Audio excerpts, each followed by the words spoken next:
Hello, I'm Dylan Sanders back with another video, and for today's video we are going to be going through my entire physical media collection as shown right behind me on my shelf here, the crown jewel of my room. Physical media is by far my favorite thing that I collect. I love physical media. It's all Blu-rays and 4Ks, no DVDs at all. I don't own any DVDs, it's only Blu-rays and 4Ks. And we're going to be going through every single one of them and talking about them all just for a little bit. If you've been around with this channel, you'll know that a year and a half ago, I made this video of a complete physical media collection. In fact, it is the first YouTube video I ever posted on this channel. It's the first video on this channel. If you scroll back to the beginning of my channel, it'll be the first video on there. It is a long one. I imagine this is going to be a long one. This is a big video, a big project, but it's one I'm excited for and I've wanted to do for a while. I wanted to make an updated video. And before we get started, one last thing. Remember, go down below. If you like movies, TV, anything like that, go down there, hit the like and subscribe button. Helps the channel grow a lot. And turn on that notification bell so you don't miss out on any future videos. And now, without no further ado, let's get started. So, kicking things off with our first shelf, with our first physical media here, 4K, 8 Mile. Really good biopic movie. Eminem does a good job acting in there. Never did anything again after this, really, except for like cameo stuff, but he does good in there and it's a biopic movie about Eminem, but he's not playing Eminem. That's kind of a common misconception about this movie. He is actually playing a character, but it definitely draws inspirations from like his life. Good movie. Then I gotta figure out how to put these discs down over here so that they go back on my shelf the right way. I think that's right. Next up, 10 Cloverfield Lane on 4K. I really love this movie. I prefer this to Cloverfield by quite a bit. John Goodman is amazing in here and terrifying. A confined one location movie you'll see throughout this video. I love like one location movies like that, with just like a small group of characters in one place for the entire film. And yeah, I'm not a fan of the ending of this movie. I think it kind of, I don't know, answered questions that shouldn't have been answered and turns into just like an entirely different genre. But still a really good thriller movie that I, again, prefer to the original Cloverfield that we'll talk about a lot later. 12 Angry Men, another confined location movie, one of the best, if not the best confined location movies, one of my favorite movies of all time. It's in my like top 20, top 30 movies of all time. I absolutely love this movie. Classic Henry Fonda, Sidney Lumet's debut film, one of the best probably debut movies ever. And yeah, just an incredible cast, bounce off each other all really well. And this is our first Criterion collection. It always comes with like the booklet inside there. I have quite a few Criterion collection movies. 21 and 22 Jump Street. 21 Jump Street is one of my favorite comedies of all time. It's hilarious. Channing Tatum and Jonah Hill are just perfect together, perfect comedic duo in here. And 22 Jump Street is a great comedy sequel. It's definitely not on the level of 21, but it's a great follow-up. It's still very funny, and so it's a kind of rare example of a comedy sequel that is still great. And now they're making 24 Jump Street because they're skipping 23 because it's been so long, going straight to 24. That was just announced like a month ago or so, which I'm excited to see what they do with that. Hopefully it lives up to the first two. 42 biopic about Jackie Robinson. Chadwick Boseman is great in here. Good sports movie. 500 Days of Summer. I absolutely love this movie. One of my favorite rom-coms. If not my favorite rom-com, I don't know exactly what I'd put above this. Mark Webb, that's what he was best at in the TASM movies, was the romance between Emma Stone and Andrew Garfield, and it's because that's where he shines, is with like romantic storylines and writing and all of that. Love this movie. Joseph Gordon-Levitt and Zooey Deschanel are both great in here as well. 1917, amazing war film that's entirely one shot. Sam Mendes directed movie, and some people call the one shot thing a gimmick, and that's why people love this movie. I disagree. It's got the one shot is why you maybe come to the movie, and it is incredible and breathtaking and all of that, and is such an amazing technical feat. But it's got a really great story in here with two guys trying to go stop a group from walking into suicide, pretty much, and got a nice twist towards the beginning of the movie that definitely was a surprise on the first watch. And yeah, great war film. 2001: A Space Odyssey, one of the most classic, iconic, revolutionary films of all time, and unfortunately I'm not a fan of it. Stanley Kubrick is just a director that so far hasn't really vibed with me from the movies I've seen from him. There's one that I really love from him, but that's about it. All of his other movies are kind of solid to not for me, and this is one that kind of falls on the not level. It's definitely revolutionary, and its effects are insane for the 60s when this movie came out, and it's incredible in that sense, and you have to respect it for that. And I really love like the 20-minute sequence with Hal and the two guys on the ship. I think that's the best part of the movie, and that should have just been the whole movie, because outside of that, it's a lot of just boring stuff and a lot of just trippy, weird stuff, in my opinion. So, not. I know that's my first hot take in this video is 2001: A Space Odyssey. About Time, absolutely love this movie. Such a great concept. Rachel McAdams and freaking oh god, what the hell is his name? He's an Ex Machina. Domhnall Gleeson, completely blanked there for a second. Domhnall Gleeson and Rachel McAdams, both amazing in here, and also the story with him and his dad is just as powerful as the love story, and just a great concept executed perfectly. It's funny, it's got some super heartfelt moments, and there again, in particular with the stuff with his dad, and so yeah, love that movie. Aftersun, one of my favorite movies of all time, just outside my top 10 movies of all time. My favorite A24 movie of all time. Paul Mescal and Frankie Corio have one of the best relationships or chemistry I've ever seen on screen as this father and daughter relationship. They are both phenomenal in here. The Under Pressure scene is one of my favorite movie scenes of all time, and I'll never listen to Under Pressure without thinking of this movie ever again. It's very powerful, moving, amazingly well shot, and Charlotte Wells, where the hell did you go? She made this movie in 2022 as her directorial debut. I'd put it up there with 12 Angry Men, one of the best directorial debuts ever.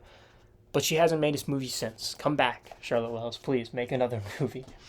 I will be seated at the theater, whatever it is. Air, a movie about the making of Air Jordans and everything, and great sport biopic, definitely like a dad movie. But I love it. Ben Affleck directed, and Matt Damon's in there. He's great, and yeah, just a really great, fun movie. Matt Damon delivers a good performance. There's a moment in there where he gives a speech that's a really great scene in a conference room, and this might be my favorite Ben Affleck directed movie. Keep in mind, I think I've only seen 2 movies directed by Ben Affleck. I need to see more of his directed movies. But of the 2, this is my favorite. I love Air. Definitely Ford v Ferrari, that type of vibe, and I love that type of vibe. Akira, amazing, breathtakingly animated movie. I kind of, in a similar sense to Studio Ghibli, which we'll talk about a lot of their movies in this video.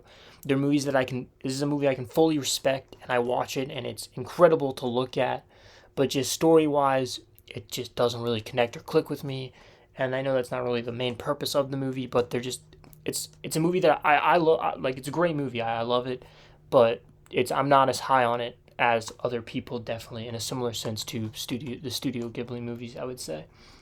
But still a great movie. Next up, we have 2 Aladdin movies here. The far, far, far superior original animated Aladdin. A top 5 Disney movie for me. I absolutely love Aladdin. It's iconic. The characters, the songs. One of the best voice performances of all time in here as Robin Williams as the genie. And yeah, just a whole new world. Never Had a Friend Like Me. Just iconic song after iconic song. Riff Raft, Street Rap. I absolutely love Aladdin. One of Disney Renaissance and revival are the two eras of Disney that me and my sister definitely grew up on. So Aladdin is one of those movies I watched a million times growing up. Then the live action remake, I'm just so against these movies as a concept at all, to be honest. I think they're just cash grabs by Disney and they have no reason to exist. All that being, and I hope they stop making them, but it doesn't seem like they're going anywhere. Although Moana bombed at the box office, which is crazy for a live action Disney movie. So maybe that will finally be a wake up call for Disney, but I doubt it. Anyway, all that being said, that doesn't mean that some of them can't be some fun, decent movies. And this is one of the better ones. It does enough different while staying faithful. It's a nice balance. Will Smith is different enough to Robin Williams' Genie that you can still enjoy him in there. So yeah, this is a decent one. It's a fun kind of action adventure movie. So nothing great, nowhere near the original, but it's okay. Next up, we have Alfred Hitchcock Collection. This was my introduction to Alfred Hitchcock. There's like a thing is fucked up at the bottom. Anyway, this was my introduction to Alfred Hitchcock. Bought this set, watched all 4 of these movies, and the other big one that I wanted to see definitely is North by Northwest. I mean, there's many Alfred Hitchcock movies. I've actually seen one. I've seen Strangers on a Train. I think that's the only other one I've seen outside of these ones, which I guess I should say which one this includes. Rear Window, Vertigo, Psycho, and The Birds. Definitely 4 of his biggest, most iconic ones. I absolutely love Psycho and Rear Window. They're both amazing. Definitely my 2 favorites in here. Vertigo is good, kind of ahead of its time in some ways. Good movie. The Birds is definitely my least favorite of these 4, but it's not bad still. It's still got all the Alfred Hitchcock stuff you'd expect. Next, we have Alien 6-film collection year. That's got Alien, Aliens, Alien 3, Resurrection, Prometheus, and Covenant. The first 2 are still the 2 best in this franchise. I love them. I love how different they are. That you get the first one is a Ridley Scott confined like horror film on a ship, and James Cameron big sci-fi action movie for the second one, and they're both amazing. They both fit the franchise in different ways, and they're really close for me. I think I slightly prefer Aliens to Alien, but they're really close. Alien 3 is David Fincher's first movie, but you would never know it because the studio fucked with it so much it barely feels like a Fincher film. Resurrection isn't good either, similar to Alien 3. I'm a big defender of Prometheus. I like Prometheus a lot. I know the twist and everything with the ending and the fact that there's no xenomorph in the whole fucking movie threw some people off, but I like it a lot. I like how it adds to the lore. Michael Fassbender is great in there. Covenant is really good when it's just being its own alien movie, but it's when it's trying to be a sequel to Prometheus, I don't like it. That was my phone that went off just then. I don't know if you could even hear that, but I'm going to mute it so that doesn't happen again. But anyway, we're not done talking about the Alien franchise yet, though, because next up we have Alien Romulus on 4K. I absolutely love this movie. It's easily the 3rd best movie in this franchise, and I put it on a similar level to the first 2. I've only seen this movie once, and upon some rewatches, it could even maybe go higher, above 1 or 2 of the first 2 movies, which I adore the first 2 movies, and I've seen them like a million times. So it'll be hard to do that, but it's definitely close. I really love this film. It brought the horror back into this franchise. I loved Kaylee Spaney in here as our lead. She's one of my favorite like up-and-coming, more recent actors, and this is probably my favorite movie that I've seen her in, or my favorite role that I've seen her in. It'd be this or Civil War, but she's amazing in here. And I hope we get to see her kind of like Sigourney Weaver, like a Ripley, and get to see her in the next couple Alien movies as a continuous character in this franchise. The guy that plays the AI in here also does great. He's in The Long Walk as well. His name is David Johnson. He's also great in here. And just taking the xenomorph, a monster we've seen a million times, and doing unique, creative things with it and everything, like the acid floating throughout the room with no gravity and stuff like that. And just some amazing sequences. And yeah, I really love that movie. Next up, Alien vs. Predator double feature. It's got Alien vs. Predator and Alien vs. Predator Requiem. These movies both suck. They're both really bad. The first one, at least you get some dumb, fun action sequences between a xenomorph and Predator, but outside of that, it's not good. And then Requiem is all the terribleness of the first movie, but it's even worse. I mean, the acting, the story, everything is just awful. And then on top of that, you can't actually see any of the action sequences because it's all shot with this shaky camera and it's all like pitch black. And so it's just awful. It's legitimately one of the worst movies I've ever seen. Next up, we have the TASM movies. Talked about them earlier, talking about 500 Days of Summer with Mark Webb. I saw both of these movies in theater. So I have some nostalgia towards these Andrew Garfield Spider-Man movies, definitely, but they are not without their issues for sure. The first one I really do think is genuinely a really good Spider-Man movie. The second one is such a hard one to rate or anything because it has some of the highest highs of any Spider-Man thing ever, and it has some of the lowest lows of any Spider-Man thing ever, so it is all over the place. The TASM 2 suit is my favorite live-action suit for Spider-Man. Brand New Day might top it, though. That suit looks amazing. And there's this nice, cool booklet, by the way, that this comes in. But anyway, so yeah, but by far the standout of these movies, like I said with Mark Webb earlier, is Emma Stone as Gwen Stacy and Andrew Garfield as Peter Parker, and their chemistry and their relationship in these movies it carries these movies on their back. It is the reason that people defend these movies is because of that. The villains are pretty weak, and some of the story choices, like with Peter's parents and stuff like that, is just bad. And so them two carry these movies on their back. And I genuinely think that with better script and better movies, Andrew Garfield could have been the best Spider-Man because I think he's the best actor of the three Spider-Men. But unfortunately, he's just not given the best material. So I'd personally put Tom Holland over him still. But Emma Stone and Garfield in here as Gwen and Peter are amazing together. Ambulance, a dumb, fun Michael Bay movie. Jake Gyllenhaal perfectly just matches the vibe of this movie, just giving an over-the-top performance in here that's a lot of fun. Not one I've seen in a while. I actually saw this movie in a drive-in with my sister and my cousin because we were going to go see Top Gun Maverick for a second time. We already saw it in theaters, but we were going to the drive-in to see it, and the screen was broken. And so instead we watched Ambulance, and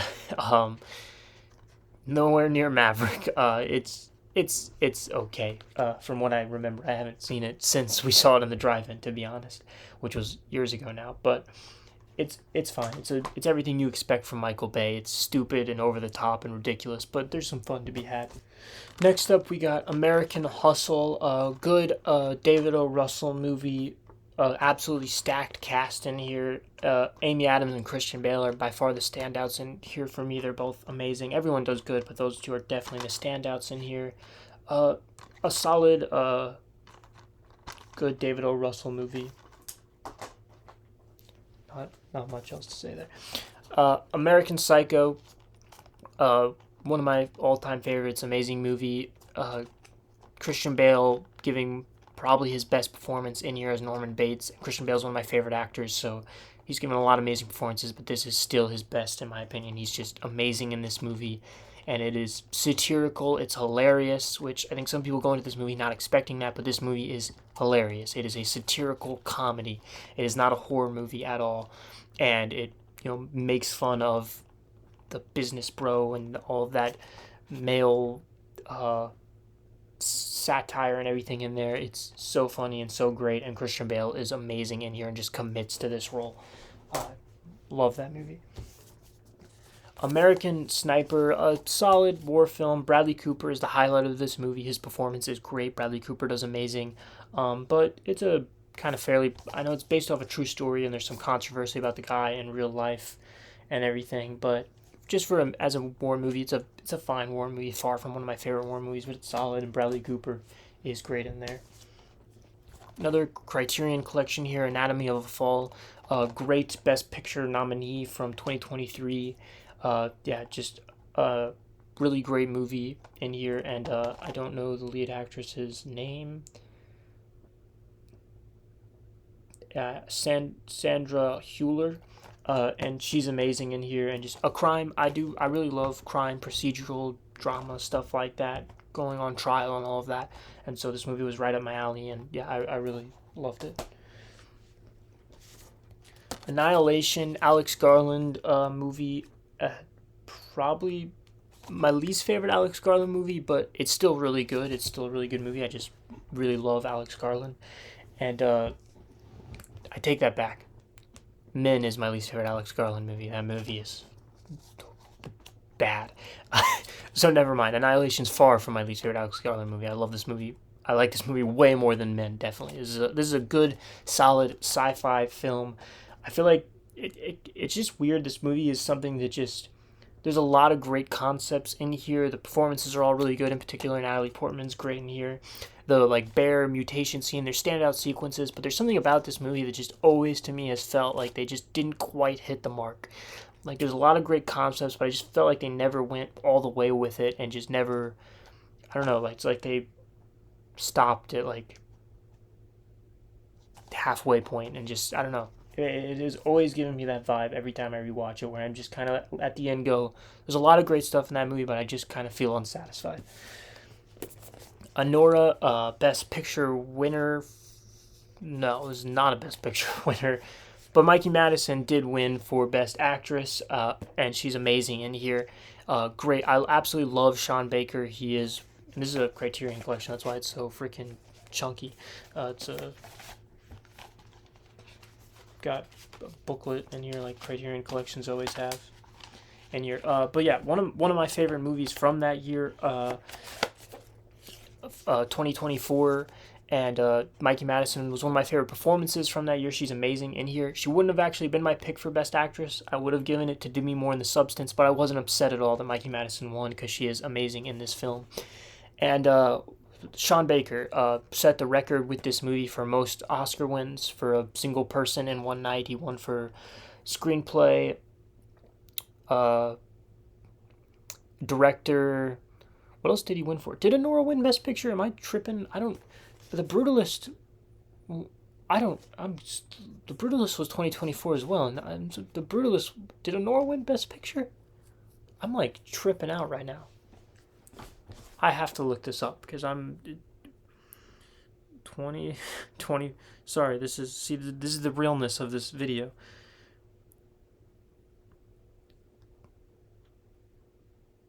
Anora did win Best Picture. I don't know why I thought that The Brutalist did for some reason for a second there. But yeah, no, Sean Baker set the record. So he won Best Picture, Director, Screenplay, and Editing. That was it. Yeah, so he won all four of those. So yeah, this did win Best Picture.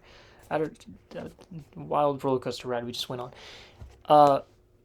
Sean Baker is one of my favorite directors ever, really, in particular, like as a more recent director from the last like 5 years. But I love Sean Baker in general. He'd be a top 10 director probably for me. I've absolutely loved every movie I've seen from him. I've only seen 3 movies from him, I believe, only 3. I'm doubting everything I say now, but yeah, I think it's only 3 that I've seen from him. But I've absolutely loved all 3 of them.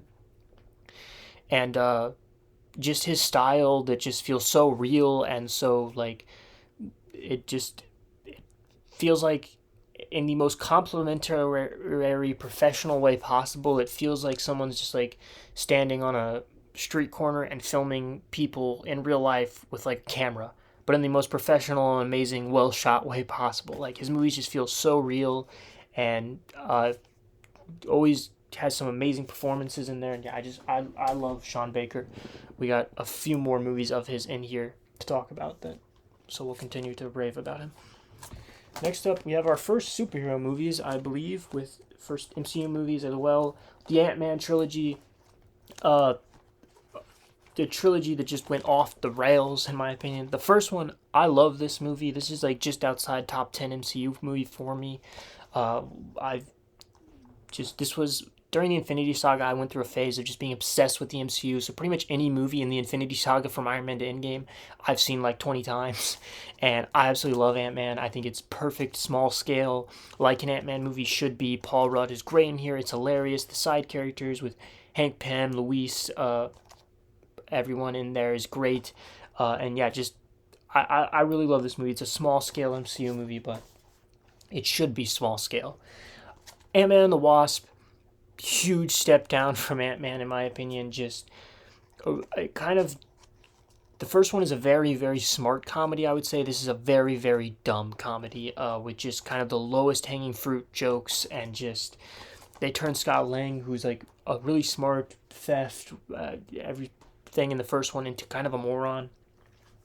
And then this is one of the worst MCU movies, and like I said, the first one, small scale as it should be, and they just completely lost the plot by the time we got around the third one, where we've got ants taking out Kang, and in the third act, yeah, one of the worst MCU films, and is even worse. I haven't watched this movie since theaters, and I don't plan to watch it again for a long time, but I would imagine this is even worse upon reflection and upon a rewatch, because this movie does so much to set up Kang, who now just the Marvel has just completely forgotten about his existence because of the Jonathan Majors stuff.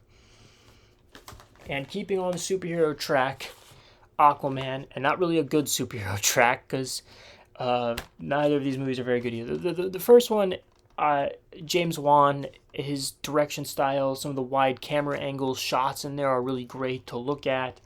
So it's not a bad looking movie, but plot-wise, character-wise, I'm not a fan of Jason Momoa's Aquaman. I like Jason Momoa, but I don't think he's a good pick for the character of Aquaman.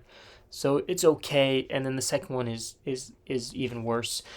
Just one of the most boring, bland, forgettable superhero movies out there. This was in that phase where I felt like Marvel and DC were just both pumping out just shit, just to make some more money. And yeah, 5 minutes after, excuse me, 5 minutes after I finished this movie, I forgot everything about it.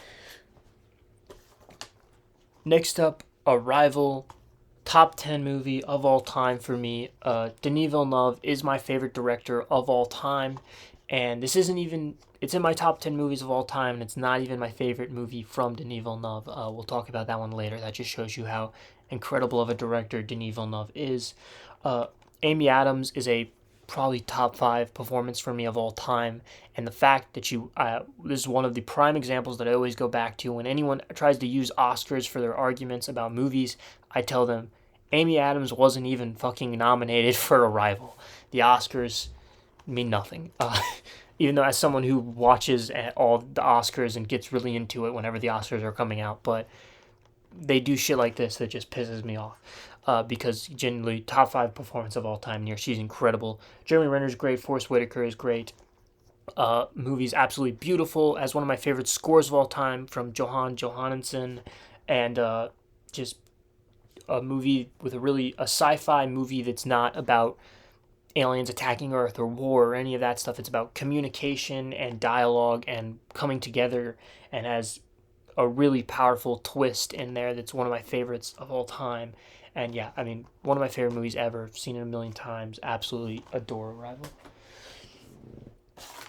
Next up, we have, take them both. We have the 2 Avatar films. The movies that stole James Cameron from the world is how I always refer to these as. They come out, they make $1 billion, and then no one ever talks about them ever again afterwards. The first one is it's good.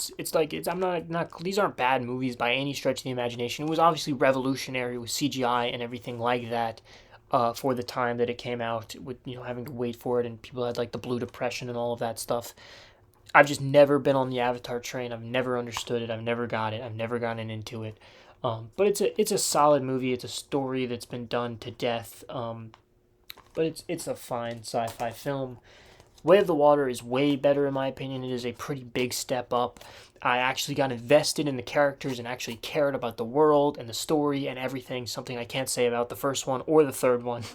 So this is easily the best of the 3 in my opinion. This is actually a really good movie. They gave me hope for the Avatar franchise, for Fire and Ash, which I don't own yet, and I'm in no rush to completely just destroy any of that hope, because it was just another generic, bland, sci-fi big movie that looked breathtaking, amazing CGI, but I didn't give a shit about any of the characters or the story or anything like that. So, James Cameron seems to be having second thoughts about his 8-movie Avatar franchise, and I hope he does, so we can get him to direct a few other movies before he keels over. That was really dark. Sorry, I didn't mean to put it that way. Next up we have, so I don't start like drawing from the wrong stack here. Anyway, the Avengers movies. The MCU, like I said earlier, talking about Ant-Man, was a franchise that I went through a phase of being absolutely obsessed with, and I still stand by that the Infinity Saga, Iron Man to Endgame, is something that will never ever be able to be replicated. I'm sure other franchises will try, and I don't think anything can ever replicate that magic or that feeling of what they were able to pull off with all of these films. And in particular with the build-up and anticipation and everything to Infinity War and Endgame, and how perfectly these movies paid off. 10 years of films and like 20 different movies with 1,000 characters. It's remarkable, and it's something that, again, I don't think we'll ever see again. Avengers, still my favorite MCU movie. I just think it is perfect with this group of 6 teaming up. Loki as the villain, the quips and dialogue back and forth. Joss Whedon, that's one of his strengths, and it's at a height in this movie in the entire MCU for me. I love this film. It's, again, still my favorite MCU movie, and it's my second favorite superhero movie behind The Dark Knight. I know a lot of people would probably have other stuff above the original Avengers now, but I still think that's the best. It's my favorite. I love it. Age of Ultron, easily the weakest of the 4 Avengers movies, but it's still great. I still really love this movie. It's a lot of fun still. I think James Spader is good as Ultron in there. I know he gets a lot of slack because he's definitely not the intimidating thing, and his plan makes no goddamn sense. But still a really fun movie, just seeing the characters together again and everything. And like I said, Infinity War and Endgame, just absolute events. I'll never forget the build up to these movies. I will never forget watching both of these films Thursday opening night in theaters. And Doomsday trailer actually literally just came out yesterday as of filming this video. And it made me kind of sad because all of these characters, everything that they shoved into that trailer, and I felt nothing kind of watching it. Like, in terms of movies I'm excited for this year, The Odyssey, Dune, Spider-Man. I'm really excited for Digger with Tom Cruise, Clayface you could put up there. I'm sure some other movies that will get Stars at Noon is Ridley Scott's next movie, stuff like that. I'm excited for all of those way more than Doomsday, and it's kind of sad because of how absolutely hyped I was when seeing the trailers for these for the first time, and it's a little sad to see where the MCU has gone. I think Infinity War is my favorite of these two, one of my favorite superhero movies ever, just perfect. Thanos' story as much as it is the Avengers story, absolutely incredible and epic. But Endgame, also incredible and epic. I think this movie has some issues that Infinity War doesn't have, but it's still one of my favorite superhero movies of all time. And that final hour, it just is perfection and pays off, again, that entire franchise so perfectly. Next up, Babylon, a solid Damien Chazelle film. Damien Chazelle has made some of my favorite movies of all time, so in comparison to those, this is nowhere near them, but it's still a good movie, kind of about the dark side of Hollywood and everything, and the performances are for sure the standout in here. Brad Pitt is great, but Margot Robbie is the standout in here, giving a few amazing sequences in that film, like when she keeps crying over and over again, or the scene where the guy's in the hot box and they have to keep doing the scene over and over again. Some really memorable sequences in there. Back to the Future, so many iconic lines, so many iconic characters, one of the most iconic trilogies of all time. The first movie is amazing. It is one of the ultimate summer blockbusters, one of just the ultimate fun movies. Marty McFly and Doc, one of the best duos ever. And yeah, the first movie is incredible and amazing. The second and third one are nowhere near the level of the first one for me. I know some people would put this up there as like an all-time trilogy. I wouldn't. I think that the first movie is an all-time movie, but I don't think the second and third movie can come close to it. The second one's still a lot of fun with the future and the almanac and all of that stuff. The third one in the Wild West is fine. It's okay. I think the second and third movie are kind of just carried in people's minds because of how incredible the first one is. Banshees of Inisherin, amazing movie here. Colin Farrell and Brendan Gleeson, both incredible in here, and just a really powerful movie about like friendship and everything. And yeah, just a great movie, one of my favorites from the year that it came out, which was 2022, 2020 something, 2023 or 4, one of the 2020s. Surely it has to say The 2022. Okay, I was right the first time. Yeah, great movie. Barbie, really fun Greta Gerwig movie. Pretty easily my least favorite Greta Gerwig movie, but in a similar sense to how Babylon's my least favorite Damien Chazelle movie, it's just because I absolutely adore her other two movies that I've seen, and so this is a nowhere near those, but it's still really good. It's still a lot of fun. Margot Robbie and Ryan Gosling are great in here.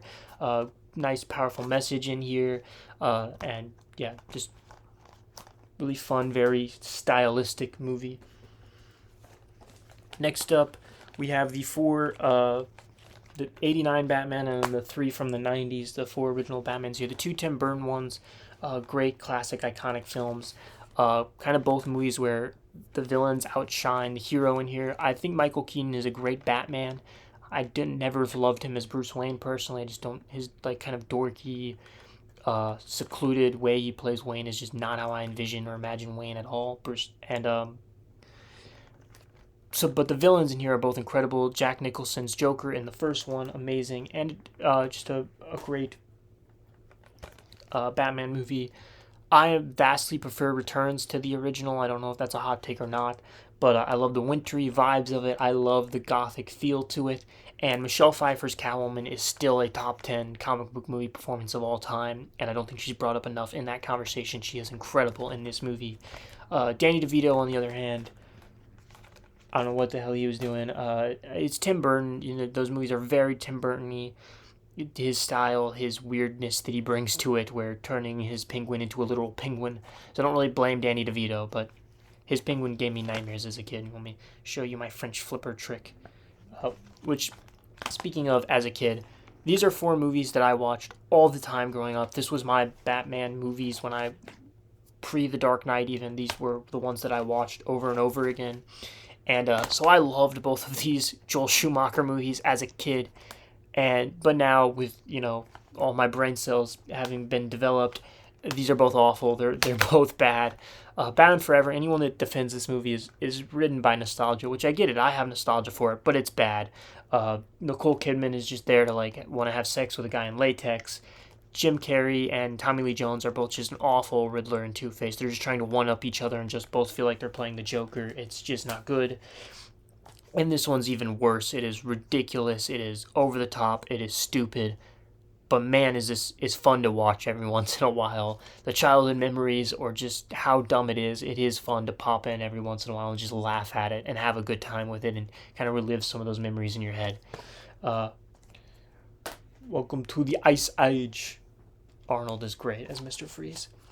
The Batman, my favorite Batman movie, even though I prefer The Dark Knight as a movie. That makes sense. I like The Dark Knight better as a movie, but if you're talking in the sense of as a Batman film, this is my favorite Batman movie. I think it's perfect. Robert Pattinson, he's in the suit almost the entire time. I go back and forth between him and Bale as to who my favorite Batman is. Zoe Kravitz is great. Paul Dano is great. The entire cast is great. Jeffrey Dean Morgan, Andy Serkis. Did I just say Jeffrey Dean Morgan? He's not in this movie. Jeffrey Wright. Colin Farrell, after his TV show, I can confidently say Colin Farrell as Penguin is a top 5 comic book performance of all time. He is incredible. I absolutely love his show as well. Unfortunately, it doesn't look like we're going to be getting the sequel until 2052, but at least we have that one. And a true detective Batman movie, which I don't think we ever really got up till this point. He's the world's greatest detective, and this movie puts that on full display. I love that movie. Matt Reeves, amazing director as well. Love his Planet of the Apes movies. Love that movie. Now we just have a shitload of Batman animated movies here. We have Batman, The Dark. All of these animated movies are pretty much just like copies of the comic book. So if it's a good comic, it's probably going to be a good movie for the most part if they keep it faithful. Dark Knight Returns, one of the most faithful of Frank Miller's comic and great animated Batman movie. Batman Under the Red Hood, probably my second favorite Batman animated film behind one we'll talk about way later with Batman the Animated Series, but this one, love it, a great comic turned into a great animated movie. Long Halloween Part 1 and 2, solid Batman animated films, about kind of the story of Two-Face and all of that, both good movies. And then Batman Hush, my least favorite of all of these animated Batman films, because it's the one that takes the most leniencies from the comic, and I think it kind of affects it negatively in my opinion. And then, not animated, but Batman v Superman, Dawn of Justice. this movie, kind of like TASM 2, has some high highs for me. I love Henry Cavill's Superman, and I love Ben Affleck's Batman, and I think they both do great in here.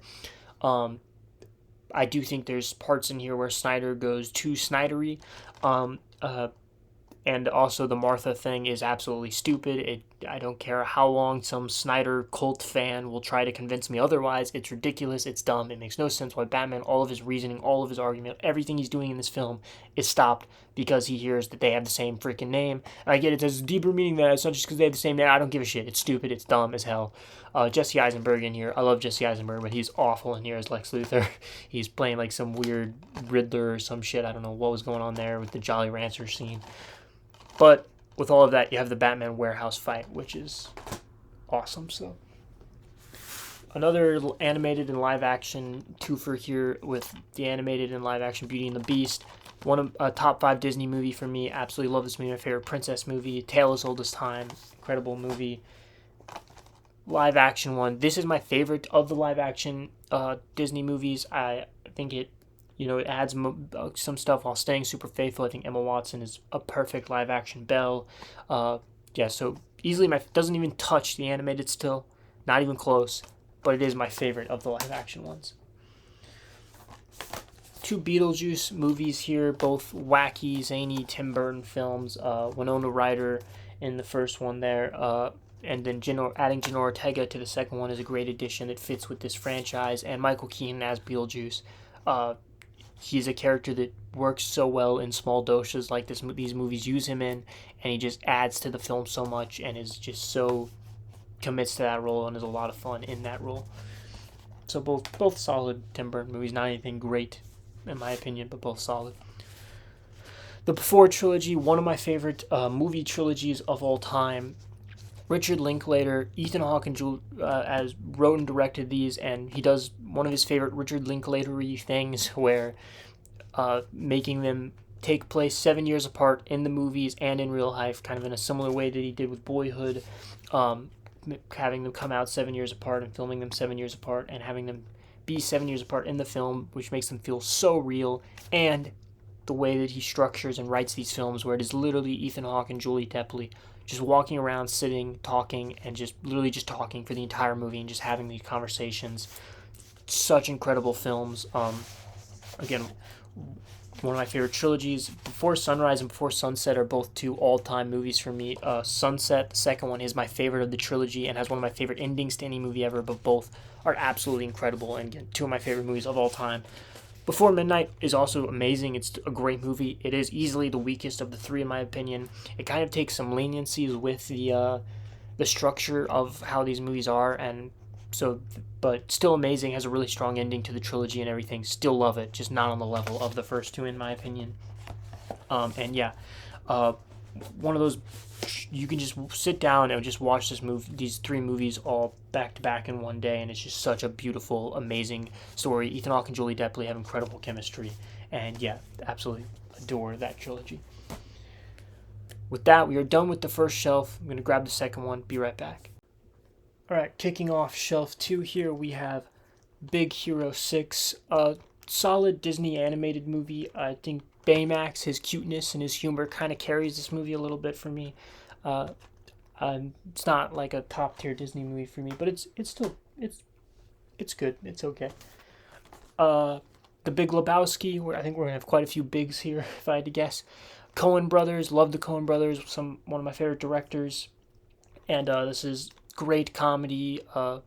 Jeff Bridges as the dude, one of the most kind of iconic comedic characters out there, I would say.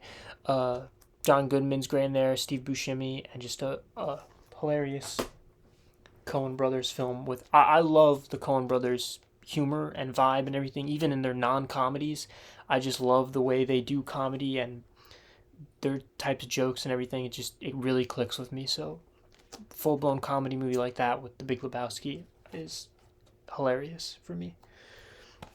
Don't know why I grabbed multiple movies just then. The Big Short, a pretty big disappointment for me, pun intended, using the word big there. Literally, Christian Bale, Ryan Gosling, and Brad Pitt would be 3 of my favorite actors ever, and I also love Steve Carell, so just really loved this cast, and it just and it's an Adam McKay. I'm almost certain this is Adam McKay. Yes, it's directed by Adam McKay, and just was a big disappointment for me about the stock market, and they did not interest me. It was they did that's a concept that it is hard to make a really intriguing movie that can get you invested, but people take topics like that and do it all the time. So I'm not going to cut this movie slack. It should have been able to do it, especially with this cast, and it falls short. Adam McKay does also kind of, I don't know if anyone else feels this way. He gives me Oscar bait vibes, and with this cast and this concept and everything, he did Don't Look Up and stuff. His movies just have always kind of given me that Oscar baity vibe. So I've never really been on the wavelength with him as a director.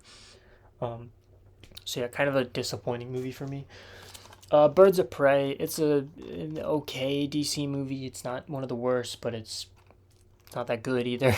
Margot Robbie is incredible in here as Harley, as she always is. One of the best comic book castings ever.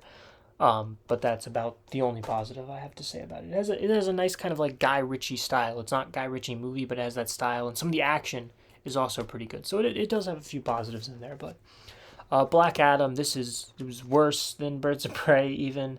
Dwayne Johnson is just not my cup of tea.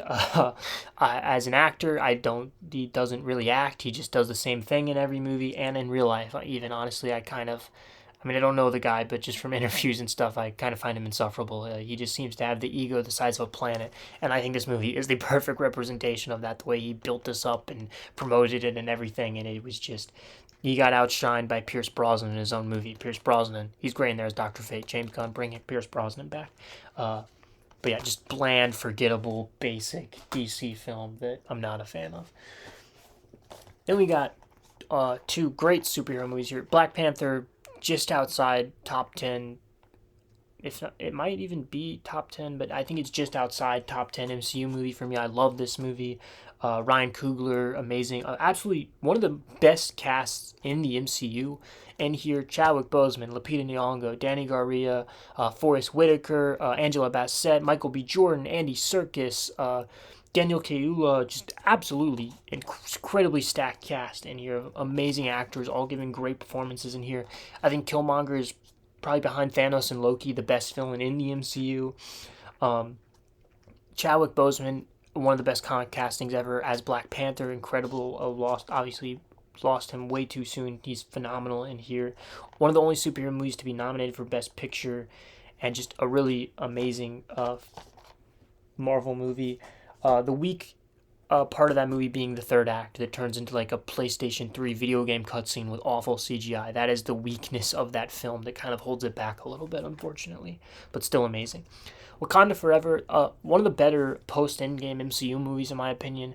This movie obviously was just dealt a horrible hand. Ryan Coogler just had like a near impossible task with the tragic passing of Chadwick Boseman, and I think that this movie handles it respectfully and does the best it can. It does really well. Angela Bassett, Oscar-nominated role in here, which is big for an MCU movie to get that for Best Supporting Actress in here, and it does do incredible. Namor is a great villain in here as well. And so yeah, I think one I need to rewatch because I don't think I've even seen it since theaters. But it's one of the better post-Endgame MCU movies. Black Phone here. I need to rewatch this movie and watch the second one. I'm probably going to do that within the next week or so, honestly. The second one's on streaming now and I haven't seen it yet, so I'll probably rewatch this one and then watch that one. But a solid horror thriller movie. I absolutely love Ethan Hawke, and he's good in there. Black Swan, Darren Aronofsky, another one of my favorite directors. I've loved all of his movies that I've seen, and this is an amazing movie. All of his films have almost this horrific element without being horror movies, if that makes sense, and this movie is no exception. This might be the most extreme example of that in here, where it kind of almost does turn into a horror movie towards the end. Natalie Portman is phenomenal in here. Might be one of my favorite performances ever. She's incredible in this film. Got her Oscar, rightfully so. She does amazing in this film. And yeah, a movie about... I also really love just films about kind of pushing yourself to your limits of like your dream or what you want to accomplish in your life and going too far and taking things to the extreme to achieve your goals and everything. And this is one of the prime examples of that. When I think of that as a concept, I think of Whiplash and this movie. Black Widow, an okay MCU movie.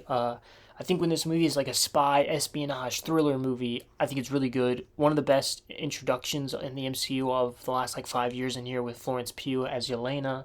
David Harbour's a lot of fun in there as Red Guardians. But this movie turns into just a generic MCU movie with a giant floating building final act, and the villain's pretty weak. And this movie should have come out 5 years earlier. This should have came out before Infinity War and Endgame, before Black Widow died. It would have been way better, I think, if it fit there in the MCU. Next up, we have Blade. I actually just got this earlier this year and watched all three of these films for the first time. Some of the biggest superhero movies I had never seen. And I can't lie, the first one was a bit of a disappointment with how much it's talked about and everything. And I get, it was kind of the stepping stone for then X-Men and Spider-Man to really launch Marvel and all of that. But in terms of as an actual movie, I just kind of thought it was pretty generic. Wesley Snipes is great as Blade. He is one of the most aura farming characters in all of fiction. But yeah, I kind of thought the first movie was pretty weak and kind of generic. And I actually preferred the second one quite a bit to it. Guillermo del Toro, I think his style and adding some new characters in there and a bit more depth to Blade and everything. So I like the second one quite a bit better. And then Blade Trinity is awful movie. Notorious stories from that film about how Wesley Snipes refused to open his eyes and they had to CGI his eyes to be open. I think the stories I've heard about the making of that third Blade movie are better than the actual movie. We got two Blade Runner films here. The original Ridley Scott film, a revolutionary, iconic sci-fi film that I'm not as high on as other people. It's a good movie, but I'm definitely not as big on it as others. This is the final cut because Ridley Scott makes 55 cuts of every movie he ever makes. On the complete opposite side of the spectrum, Blade Runner 2049 is a top 20 movie of all time for me. I think this is one of the biggest gaps from first, and the first movie's not bad, but we're going from a 3.5, not even 3.5, probably a 3 okay movie for me, to a 5-star top 20 movie of all time for me. So it's one of the biggest gaps for me from first to second movie. I think it's one of, if not, I think it is the best legacy sequel ever made. Taking it from the perspective of Ryan Gosling's character, who is a replicant and everything, is just, Ryan Gosling is one of my favorite actors, and this could be my favorite performance from him. He's also hilarious. He's got some great comedic performances in there. Nice Guys is really great, but this might be my favorite performance from him. He's so good in this movie. Harrison Ford is not in it a lot, but his screen time is impactful and great. Ana de Armas is in there, and another Denis Villeneuve movie in here, and Roger Deakins' cinematography, one of my favorite cinematographers ever in here. So this is actually a movie I owned on Blu-ray originally. And then I watched it, and I was like, holy shit, I need that shit on 4K. And I've now seen it 20 times on 4K because this is one of the best-looking movies ever, in my opinion. Just beautifully shot, the colors, everything. I love it. Denis Villeneuve, again, favorite director of all time. And so just absolutely amazing film with a really, again, kind of like Arrival. Denis Villeneuve is able to do these big sci-fi stories but make a really human connection and a really human storyline in there, and that's what Blade Runner 2049 does as well. The Blair Witch Project got these cool Walmart, I think it was from Walmart, slipcover thing here. They do these a lot, and I like them. The cool little slipcover art there. A movie that the stories about this movie and the impact of this movie are better than the actual movie. I think if you saw this movie in 1999 when it came out, with the build-up and the things they did with the advertisement, with putting out real missing posters and people questioning, is this real? Is it just actually kind of one of the first found footage films? And so all of that was new, and I think all of that and how much money it made for such an extremely small budget is better than the actual movie, because I watched it with all that in mind and all that build up, and it was ass. It's not good. It is so boring. It is literally 3 people in the woods wandering around arguing about a map for an hour and a half, and then something kind of happens in the last 5 minutes, but it doesn't even, nothing barely even happens. Not a good movie. The Bourne collection, solid spy action franchise here, really just consistent for the first three movies, at least the original three of Identity, Ultimatum, and Supremacy. Matt Damon's one of my favorite actors. He's great in here. Great concept for a franchise. Jason Bourne with Jeremy Renner is okay. And then the fifth one, they brought Matt Damon back, but it's not good. Criterion Collection of The Breakfast Club, classic, iconic John Hughes movie. My second favorite John Hughes movie behind Ferris Bueller. I love this movie.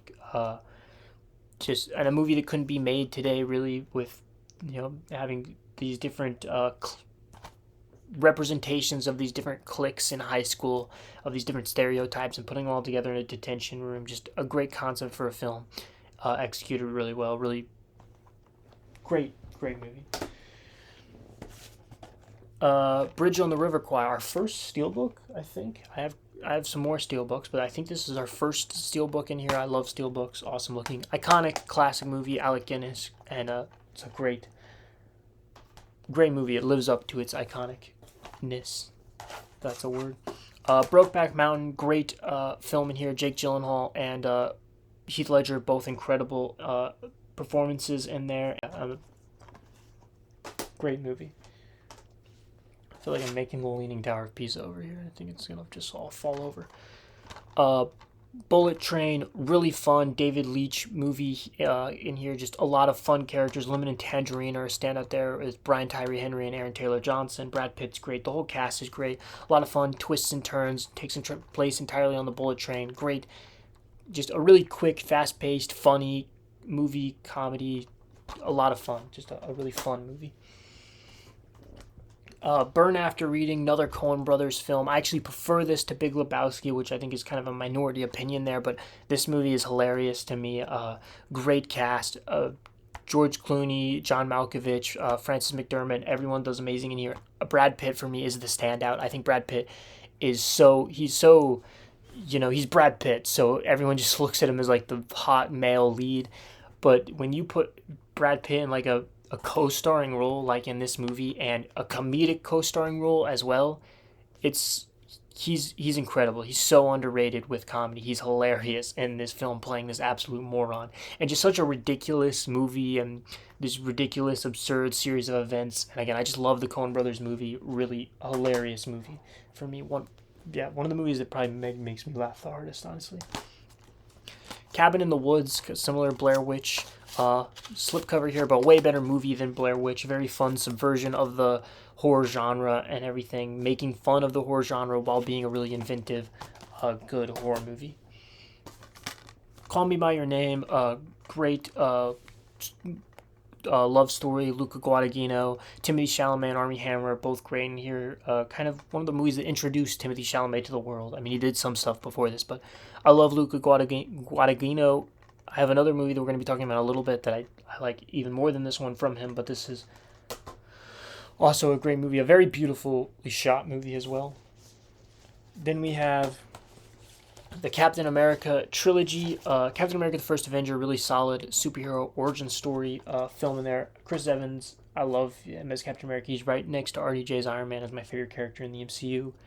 Winter Soldier, top tier MCU movie, top tier Marvel movie, top tier superhero movie. One of my absolute favorites. Russo brothers' first superhero film. Kind of changed Captain America in the MCU. Very spy, espionage film. Some of my favorite action sequences in the MCU. And just a really great film. Love Winter Soldier. And I love Civil War. Another one of my Captain America is one of the best superhero trilogies out there for sure. Civil War, amazing film at that time. Was like huge with the airport battle and all these characters together. Obviously, he has since been topped by Infinity War and Endgame, but at the time was amazing. And that airport scene, still one of the funnest scenes in any superhero movie. Gave us Tom Holland and Chadwick Boseman as Black Panther and Spider-Man as well. And a really just movie where you could truly see both perspectives of Tony and Cap, and had people arguing about it and siding with it and making great arguments for both sides. And that's really important for a movie like that. Captain Marvel, I don't own the Marvels. I don't think it wouldn't be here anyway. It'd be with the M's, but I don't think I even own it. But I do have Captain Marvel. It's an okay MCU movie. It's fine. I absolutely love Brie Larson. There's other performances from her that are just absolutely incredible to me, which is why I just think they really underutilize her and just use her in the wrong way in the MCU. I don't know what it is, but of all the main MCU characters, she has always just come so like standoffish and attacking. Like, I don't know, I don't think that the writing and the directing do her justice. Brie Larson's an incredible actress, and I just think she should have. This character should have been way better than it is because of that, and so yeah. But Samuel L. Jackson as Nick Fury and Ben Mendelsohn as Talos are both standouts in that movie. They're both good, but not really it's an okay MCU movie. Casablanca, one of the most iconic movies of all time. And yeah, just an amazing, iconic film.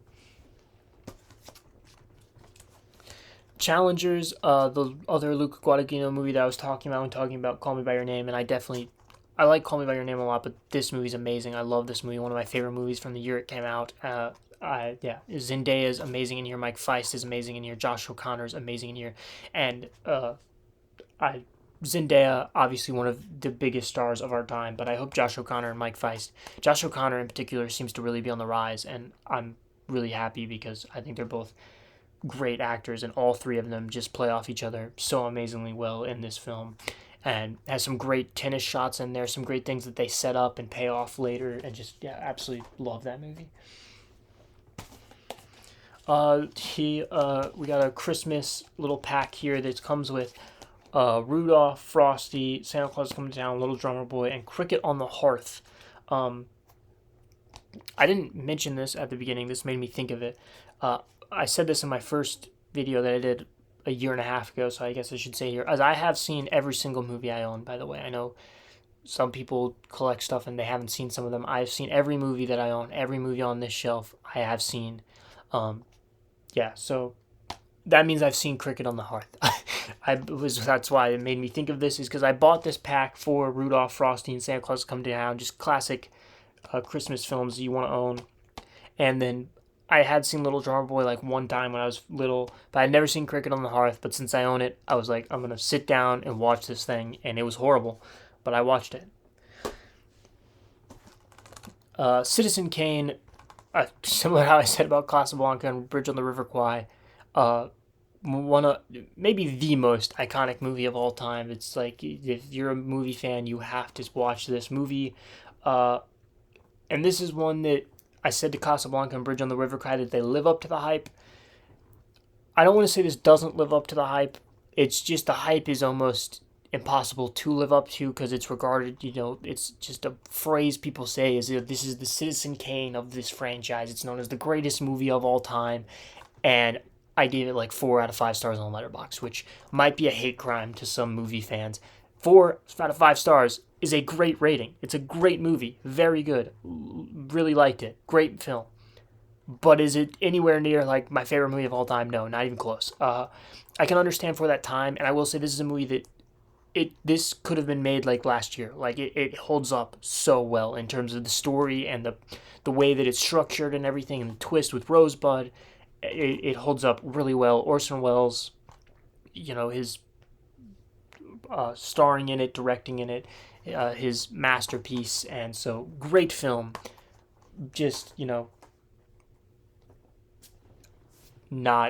it's impossible to live up to the hype of being the best movie ever to fucking exist. Civil War, Alex Garland, like I said, love Alex Garland. I love this movie.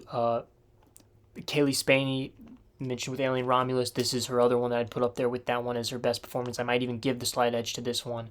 Futuristic war film, just a great concept for a movie, and the way that it's shot and everything with the cameras as you're following these reporters and everything, and it has some real dark stuff in there. Kirsten Dunst, also amazing in here. And yeah, I really love that film.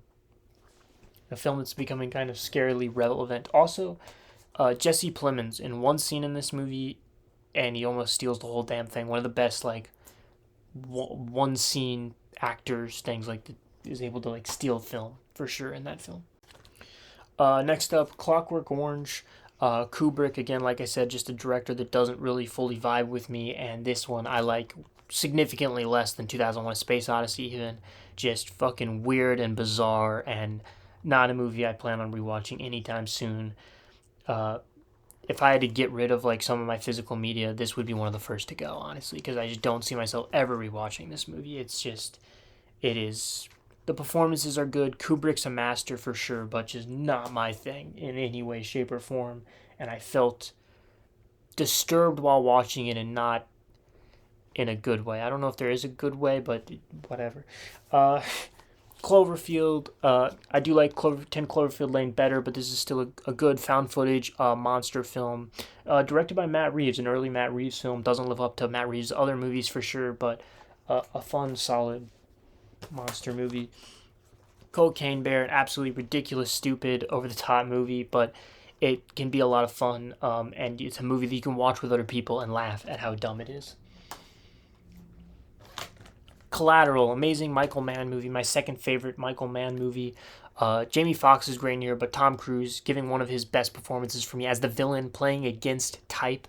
And Digger comes out later this year, and I'm really excited for that movie, and I hope maybe Tom Cruise can finally get his Oscar. He's one of my favorite actors ever, and he just so clearly just loves movies. I think he's one of the best spokespeople for movies. He watches movies just as much as a movie fan does. He just so clearly loves the craft and puts everything into every role he does. So I hope Digger can be amazing and that he can finally get his Oscar for that film. But because this is an example of one that he should have 100% at least been nominated for. He's great in here as our villain, and just a great concept for a film as well, with a taxi driver picking up a hired hitman. Really great Michael Mann movie. I love Michael Mann's style.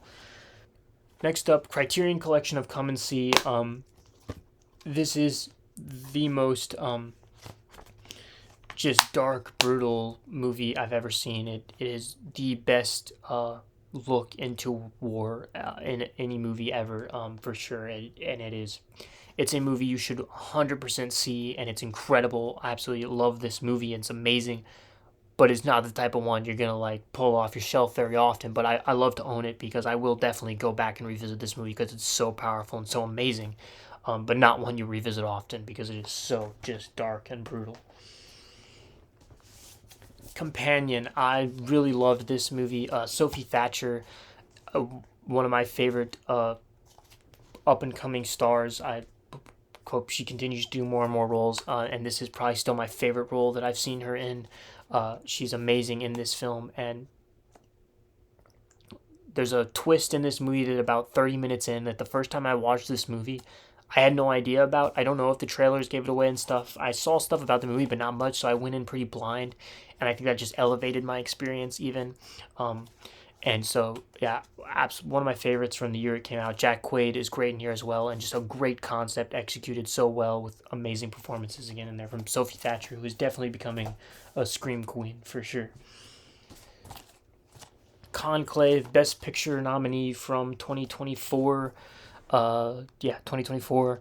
A really good movie mystery in there. Ray Fiennes is great in there. A good movie from that year. The Conjuring 7 film collection. This includes. What's the best way to look at this? It doesn't really say the names anywhere. You're just going to have to go through the discs. We have the first Conjuring, which is still the best of all of them. A great horror film. The Conjuring 2, a great sequel. That maybe even is scarier than the first one, you could argue. Not better movie, but maybe scarier. The Conjuring 3 is okay. I have seen the fourth Conjuring, but it's not in here. I actually like Conjuring 4 better than the third one. The first Annabelle is awful. Annabelle Creation is better. And then Annabelle Comes Home is better than the first one, but not as good as the second one. And The Nun is horrible. And I have not watched The Nun 2. It's the only Conjuring universe movie that I haven't seen. Really, you're looking at this for the first two Conjurings. They are both great horror films. The first two Conjurings are great. And Patrick Wilson and, what's her name? Vera Farmiga. I hope I'm saying that name correctly. The Warrens, the main couple throughout these films, they're amazing. They're two just great characters. Their chemistry together, their family bond and everything. That is why you watch anything beyond the first two movies is for them too. They're great in these films. And so yeah, but the first two great movies.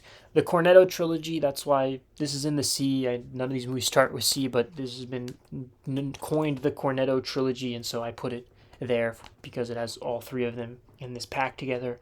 One of my favorite movie trilogies ever. Shaun of the Dead is my favorite comedy of all time.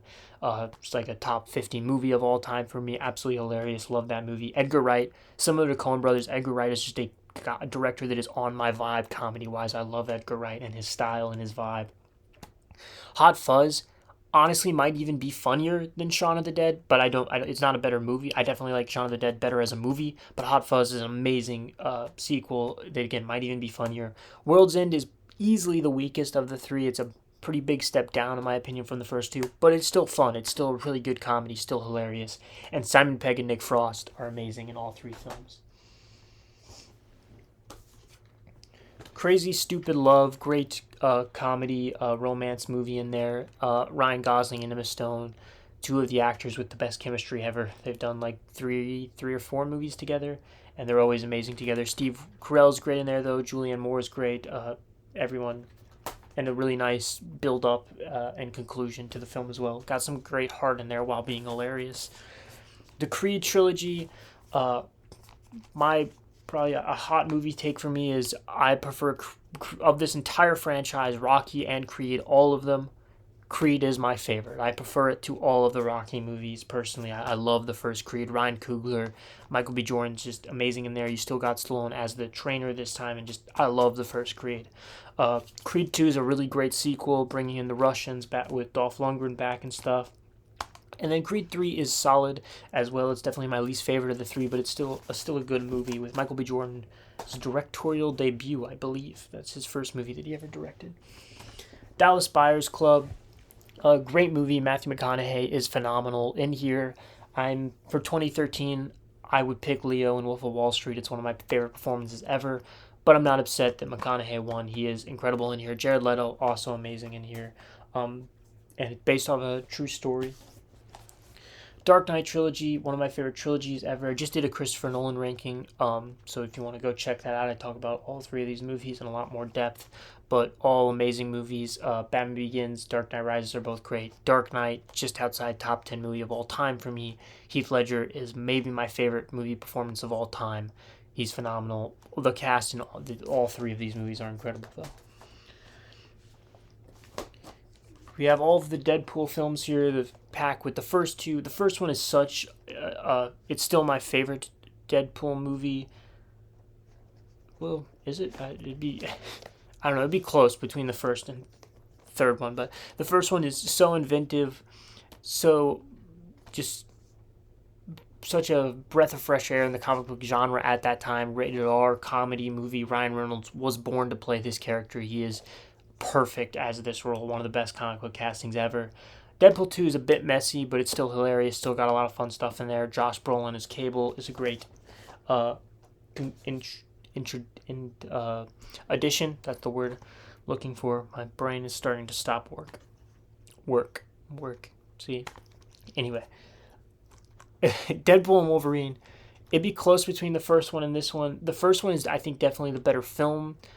This is a pretty bland storyline, in all honesty. It's pretty generic, but no one went to see this for some extremely complex storyline. We went to see this to see Ryan Reynolds and Hugh Jackman as these two characters that they were born to play, bounce off each other and have a blast together. And that's exactly what this movie does. It's hilarious. It's nonstop from beginning to end. It's got the cameos all work for me. They're great, and they actually play an important part in the movie as well. Channing Tatum as Gambit's a highlight in there. Just an absolute blast of fun, amazing movie. And Hugh Jackman does genuinely deliver a great performance in here as well. Like, the car scene is really great. So, great fun film. The Deer Hunter, a great movie. Robert De Niro's amazing in here, giving one of his best performances, I would say. Christopher Walken is also great in here, giving one of his best performance. Just a loaded cast. You got Meryl Streep in there as well. A really the Russian roulette scene, both of them are both iconic and great, but the whole movie's amazing. A long movie for sure, but I think it needs to be that long. The build up at the beginning with the wedding and everything, uh, gets you just to then put into the horrors of war and everything, and yeah, just a really great film.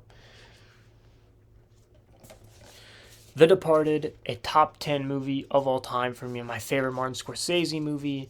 Just incredible concept of, a cop going into this gang as an undercover cop, and then Jack Nicholson as the leader of the gang, or whatever you want to call it, putting one of his guys, Matt Damon, undercover into the police force. So you have a rat and a mole in there, and both gaining information about each other and realizing there's someone watching the other side.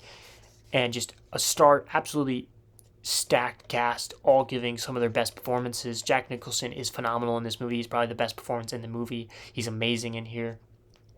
But DiCaprio is incredible, like always. Matt Damon's amazing. Mark Wahlberg, and a smaller role in there, is great. Alec Baldwin's great. Michael Sheen is great. Just one of my favorites of all time. Absolutely adore this film, and pays off everything really well in the last 20 minutes with a lot of twists and turns in there. The Descent, another one of those Walmart slipcovers. Great movie. I really love this movie. It definitely has that just kind of early 2000s vibe to it, and I say that as a compliment of I don't know. It's they don't make movies that feel this way anymore, where it's just kind of grimy and gritty and feels real, and you just following these group of women going down into the cave, and then has some terrifying sequences and stuff in there with the creatures that are really cool design in there as well, and just a really good horror movie that I would say is pretty rewatchable as well, and so one I like a lot. Dirty Dancing, classic, iconic film. Jennifer Grey, Patrick Swayze. Nobody puts baby in a corner. Classic, great, romantic movie that I just threw on the floor. District 9, Steelbook. Absolutely love this movie. Neil Blomkamp. I need to see his other two movies, Chappie and Asylum. I haven't seen those yet, but I absolutely love this film. Just a great sci-fi film that's about kind of really relevant today, that takes, again, a different look on aliens and stuff about how do we deal with them when they're living with us on Earth and everything, and how the government handles them and treats them. And our lead character goes through a really amazing character arc in this film and really changes throughout and sees things in new eyes, in a literal and figurative sense. If you've seen the movie, you know what I'm talking about. So great film. Django Unchained, second favorite Tarantino film. Tarantino, even though I can't stand him as a person, he is one of my favorite directors of all time and has made some of my favorite movies of all time, and this is my second favorite of his, and one of my favorite movies ever. Again, I love this movie. Jamie Foxx is incredible in here. Christoph Waltz is phenomenal in here, and I believe won an Oscar for this role. I know he did for Inglourious Basterds, and I think he did for this as well. He's incredible. And DiCaprio, probably the standout for me in here, giving one of his best performances against type as a villain, and does so good in here. Samuel L. Jackson, kind of a guy that has been known to kind of just play his own archetype. He disappears in this role and really shows you how incredible of an actor he is in this movie. So, and it's got some a very dark, serious topic matter about a revenge Western story, but it has some hilarious moments. I think that's one of Tarantino's best qualities, is being able to mix comedy in with some darker subject matter, and this movie does that amazingly. Doctor Strange 2-pack. First one, great Infinity Saga era MCU movie. I think Benedict Cumberbatch, which I don't know if we'll ever see him as his character again, because it doesn't seem like he's going to be in Doomsday. I don't know what they're doing. Because he's one of the best cast characters in the entire MCU. For me, he is perfect as Doctor Strange.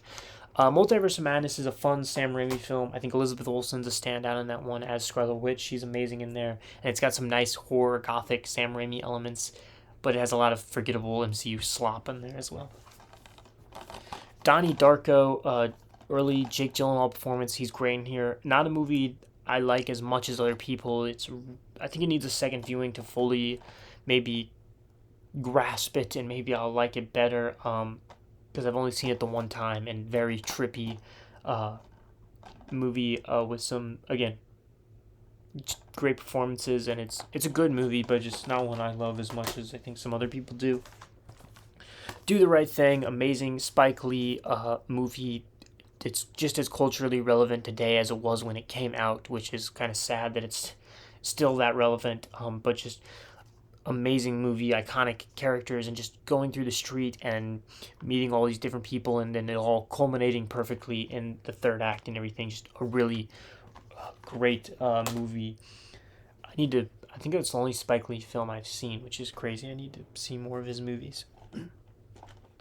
Dredd, Karl Urban as Dredd does a great job. Really great action movie in here. The slow motion stuff is a lot of fun, and a one location movie with a tower, kind of like The Raid, similar vibes to The Raid, definitely.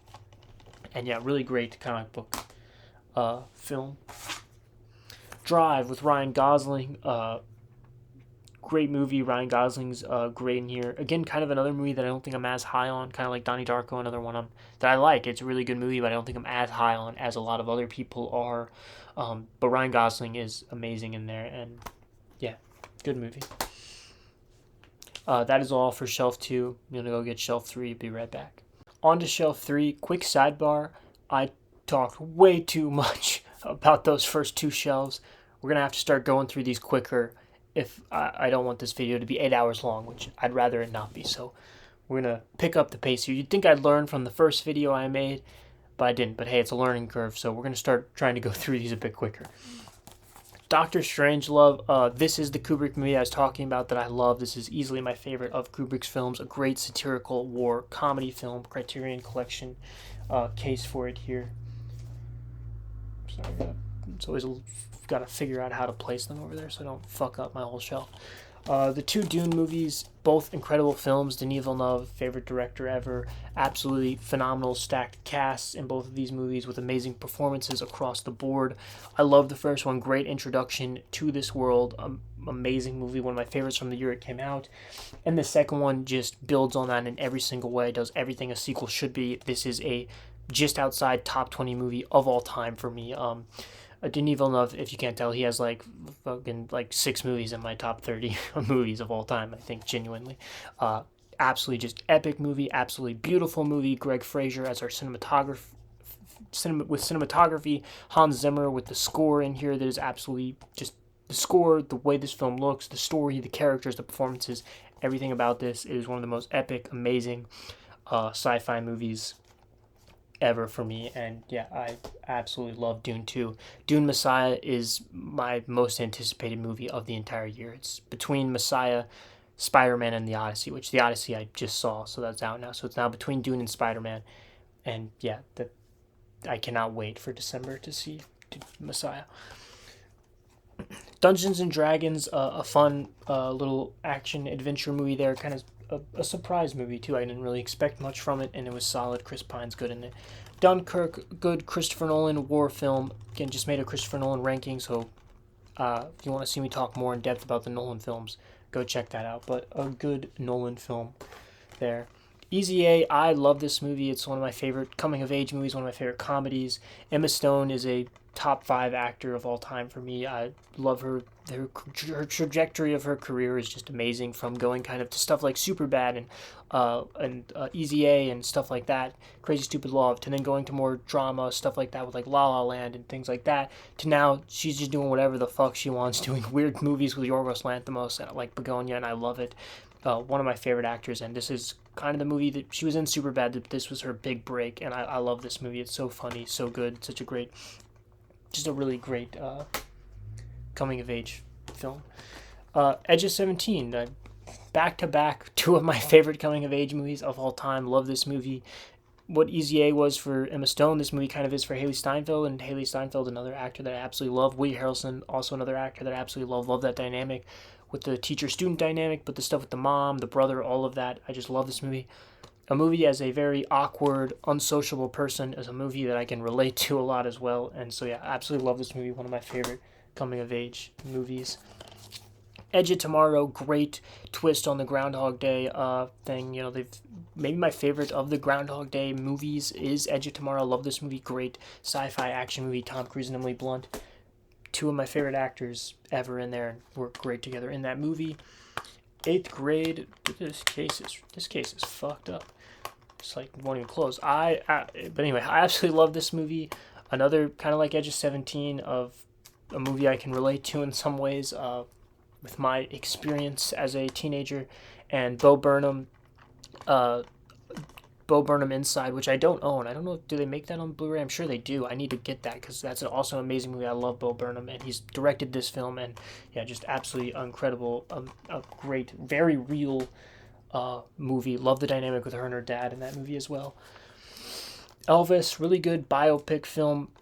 Kind of carried, I would say, by Austin Butler's performance. It's kind of a pretty by-the-books, generic biopic film. Tom Hanks kind of gets made fun of for being a bit cartoonish in this movie, but Austin Butler is incredible. He is for sure the standout and has become one of my favorite actors of the last, 5-10 years, whatever.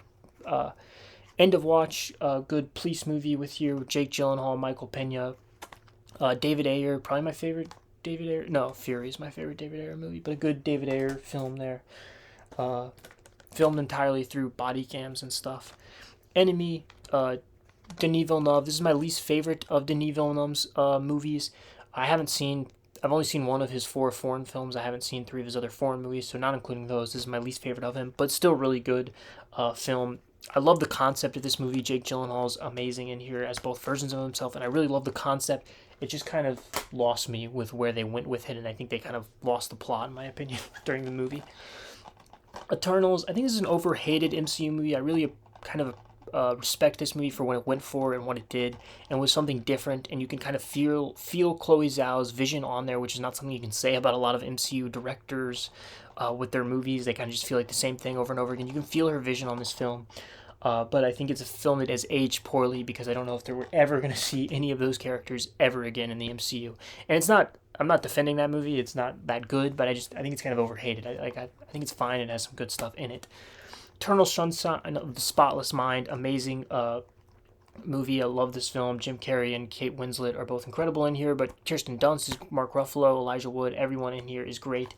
And just really powerful film, great concept of going inside your mind to erase memories of a past relationship and then regretting it and trying to undo it while you're in your own head. Just really amazing movie that makes you reflect on relationships and memories and stuff. E.T., one of my favorite Spielberg films, one of the ultimate just feel-good movies, one of the movies that I've seen the most in my life. Watched this movie all the time as a kid. I remember there was this time when I was sick with strep throat, and E.T. just played 10 times on the TV, and I watched it every time because you can never get enough E.T. Absolutely love this movie. Amazing steelbook here as well.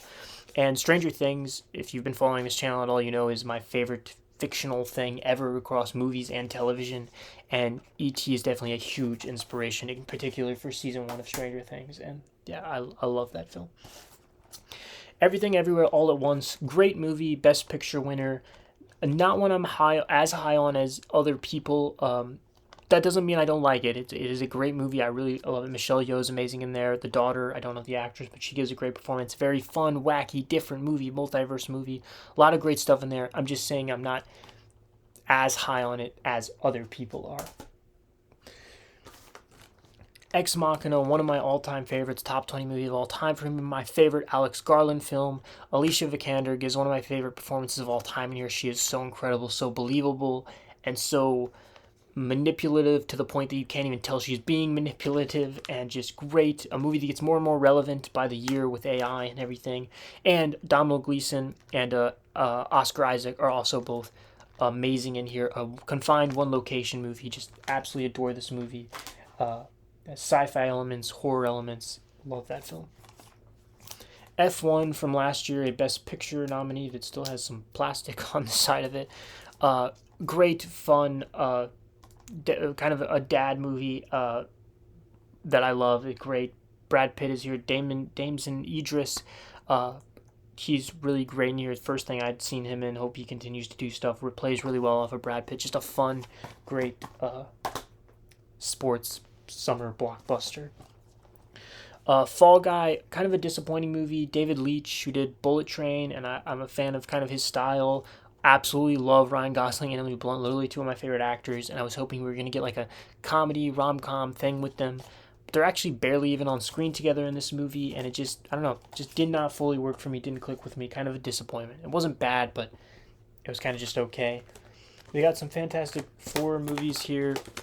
The early 2000s ones are two that I grew up on. The first one I still adore to this day, which I know is not really a popular take, but I don't care. It's still one of my favorite superhero movies. I love it. I think the cast of these movies, in particular Chris Evans and Michael Chiklis' Thing and Human Torch, are perfect. Jessica Alba and Ewan Grufford are also both great in there, though. I love these two movies. They have a lot of childhood nostalgia with me.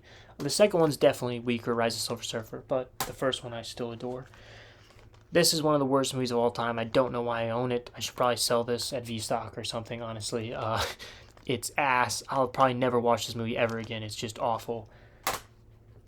I really should probably get rid of it and free up some room. 2025, last year, Fantastic Four. I went into this movie with just such nostalgia for the originals that I just thought that this could never top it, and it did. This is one of my favorite superhero movies. I think this is the perfect Fantastic Four movie that people have been waiting on forever. I love this film. I love the retro vibe and style. The MCU that has become kind of so cookie cutter, where every movie feels the same. This movie feels so distinct and different. I think the cast is perfect in here, from Vanessa Kirby to Joseph Quinn to Pedro Pascal and Ivan Bach-Ross, however the hell you say his name, all are perfect in here. And the most important aspect is they feel like a family. They feel like best friends, people that would die for each other. So they're all amazing individually, but I think the true magic of this film is how they work together as a team, which is the most important part of a Fantastic Four movie. And we finally got an amazing live-action Galactus as well. I love that movie. It's a top 10 MCU movie for me. Fantastic Mr. Fox, Criterion Collection here. Great Wes Anderson stop motion movie. My second favorite Wes Anderson film. Next up we have Fargo, a good Coen Brothers movie. One of my lesser Coen Brothers films, honestly, which is probably a hot take because it's probably one of their most iconic movies, but it's one of my least favorite from them, but it's still good. I mean, it's still a really good movie. Got some great comedy. Frances McDormand's great in there. Ferris Bueller's Day Off, top 20, or just outside my top 20 movies of all time. My favorite coming of age movie ever. Absolutely adore this film. Just iconic and just so fun, and one of the films I've seen the most in my life as well. Favorite John Hughes movie. Absolutely love Ferris Bueller, and one of the best movie trios of all time with Ferris, Cameron, and Stallone. Just a great movie trio. Jennifer Grey as his sister is great. Few Good Men. Absolutely love this film. Top 50 movie ever for me, or just outside top 50. Favorite Rob Reiner movie, who we just lost last year. Tom Cruise is incredible in here. Demi Moore is incredible in here. And Jack Nicholson is maybe the prime example of someone showing up, being in a movie for 10, 15 minutes and stealing the whole goddamn thing. Obviously, You Can't Handle the Truth is the iconic line, but that entire final courtroom speech is just incredible. And I love courtroom drama procedurals, like I said, and this is my favorite of them. Love that movie. Fight Club, a top 30 movie of all time for me. David Fincher, one of my favorite directors of all time. I'd say my third favorite director behind Villeneuve and Nolan. Absolutely love Fincher, and this is my second favorite movie from him. Brad Pitt, maybe my favorite performance from Brad Pitt. He just commits and is so damn good in this movie. Edward Norton is amazing in here as well. One of the best movie twists of all time, and just a great movie about not having a purpose and everything that worked really well in the 90s for that generation, but I think still works to this day. The Fighter, good Dave O. Russell movie. This is David O. Russell, right? Yes, David O. Russell. A movie that's carried by its performances. I think it's kind of a pretty straightforward boxing movie, but Christian Bale and Amy Adams are both incredible in here. In particular, Christian Bale, who finally got his Oscar for that movie. He is amazing in that film. Final Destination Collection. Oh, does this have Bloodlines? Oh, it does have Bloodlines. Okay. I didn't even fucking remember. This is just a dumb franchise, really. But it's one you can watch and have fun with. I mean, it's just really just what creative, ridiculous, over the top kills can we do, and so for that reason, yeah, like outside of the first one and Bloodlines, they all suck. Like 2 through 5 are bad. One of them's just awful, but they're kind of just fun, dumb movies you can watch. And Bloodlines, the most recent film, is, in my opinion, the best. Pretty easily, I would say. I prefer it even to the first one, which the first one's okay, but Bloodlines, in my opinion, easily the best movie that kind of adds a lot more to the lore and finally does something new and different with the franchise, and has a really powerful Tony Todd scene in there that was his last scene ever because he passed away afterwards. So, yeah, I really like Bloodlines. Easily the best movie in that franchise. Finding Nemo, top tier Pixar when Pixar was just on an unbelievable streak. Amazing animated movie. Love Finding Nemo. Marlon and Dory, great duo. Finding Dory, that wasn't a good noise. Oh, everything's in place though. It sounded like a disc was like sliding around in here. Unnecessary sequel, lower tier Pixar. It's not bad, but nowhere near Nemo. First Man, solid Damien Chazelle film. Ryan Gosling's great in here as Neil Armstrong, giving a very reserved performance. Has some great space shuttle sequences. First Reformed, great movie. Maybe my favorite Ethan Hawke performance. The Before trilogy might take it, but this is up there. He's amazing in this movie. I love Ethan Hawke, and he's incredible in this film, and just a really, really great movie with some really dark and powerful messaging and themes in there. And yeah, again, Ethan Hawke's phenomenal. Flash, a pretty bad DC movie. I do not like Ezra Miller's Flash at all, and the cameos in that movie don't work for me at all, and just kind of a mess. The Florida Project, my favorite Sean Baker movie, a top 50 movie of all time for me. I absolutely love this film. Again, Sean Baker's movies, they're just shot so well and so beautifully and feel so real, and you just feel like you're there with the characters, and just really, just such a great story told so well. Willem Dafoe is really great in here, and I don't know the other act, Brooklyn Prince, I would assume, since her name's on the front. She's great as the mom in here as well. And yeah, just a beautiful movie that's really powerful and just very simple and real, and like I love Sean Baker, and this is my favorite movie from him. Ford v Ferrari, maybe the one of the ultimate dad movies, and I say that as a compliment. Just great movie. James Mangold, loved this film. Christian Bale and Matt Damon both play off each other great. Just a really fun sports movie. Forrest Gump, one of the most overrated movies of all time for me. It's probably one of my hottest movie takes, is I just don't see the hype with Forrest Gump at all.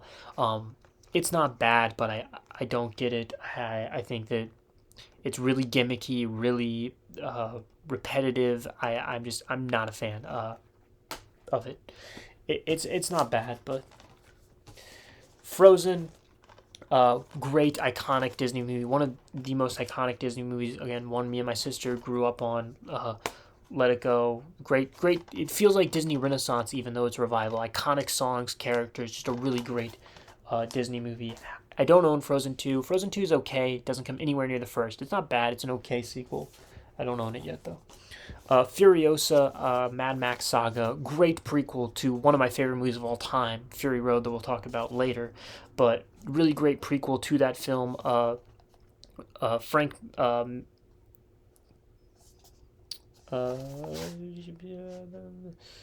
George Miller.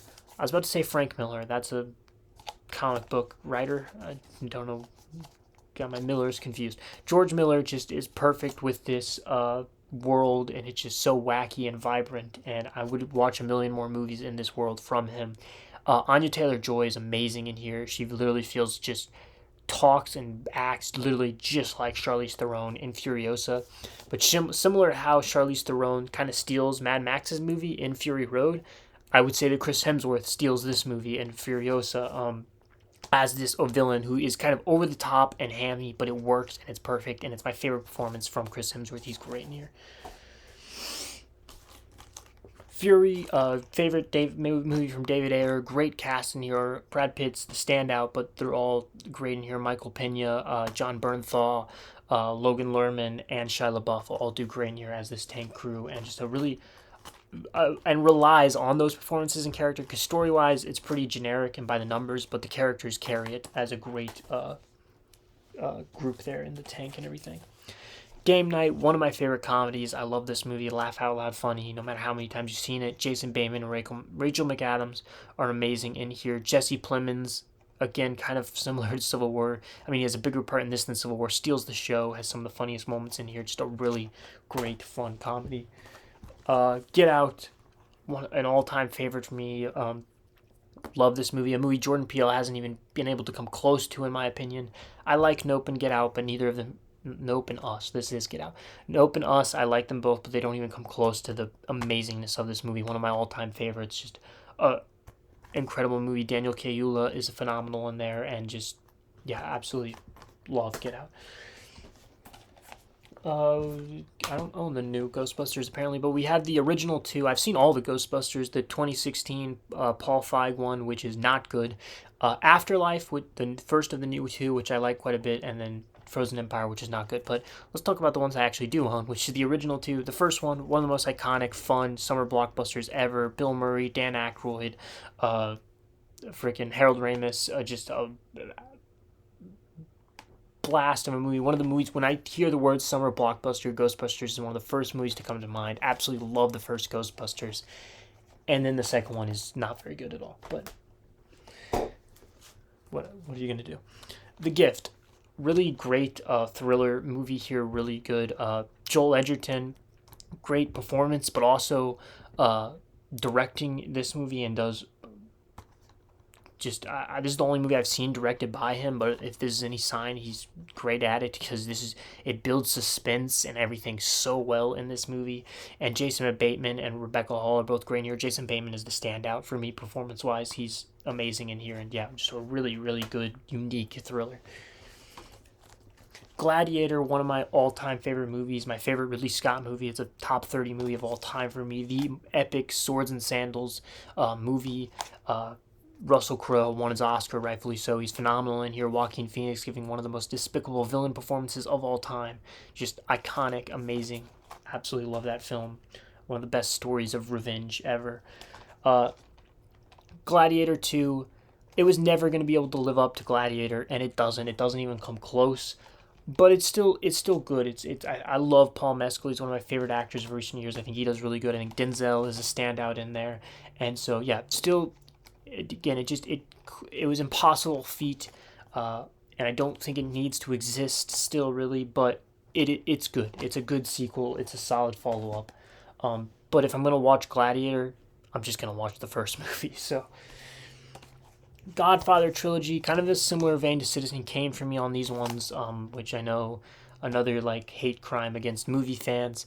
Great movies. The first two Godfathers are great movies, but they're just, I'm not on the level other people are with them. I know they're known as two of the best movies ever made and two of the best things since sliced bread, and they're just not for me. They're like 4-star movies, which again, 4-star movies are great movies. Really, I love those movies. They're great movies.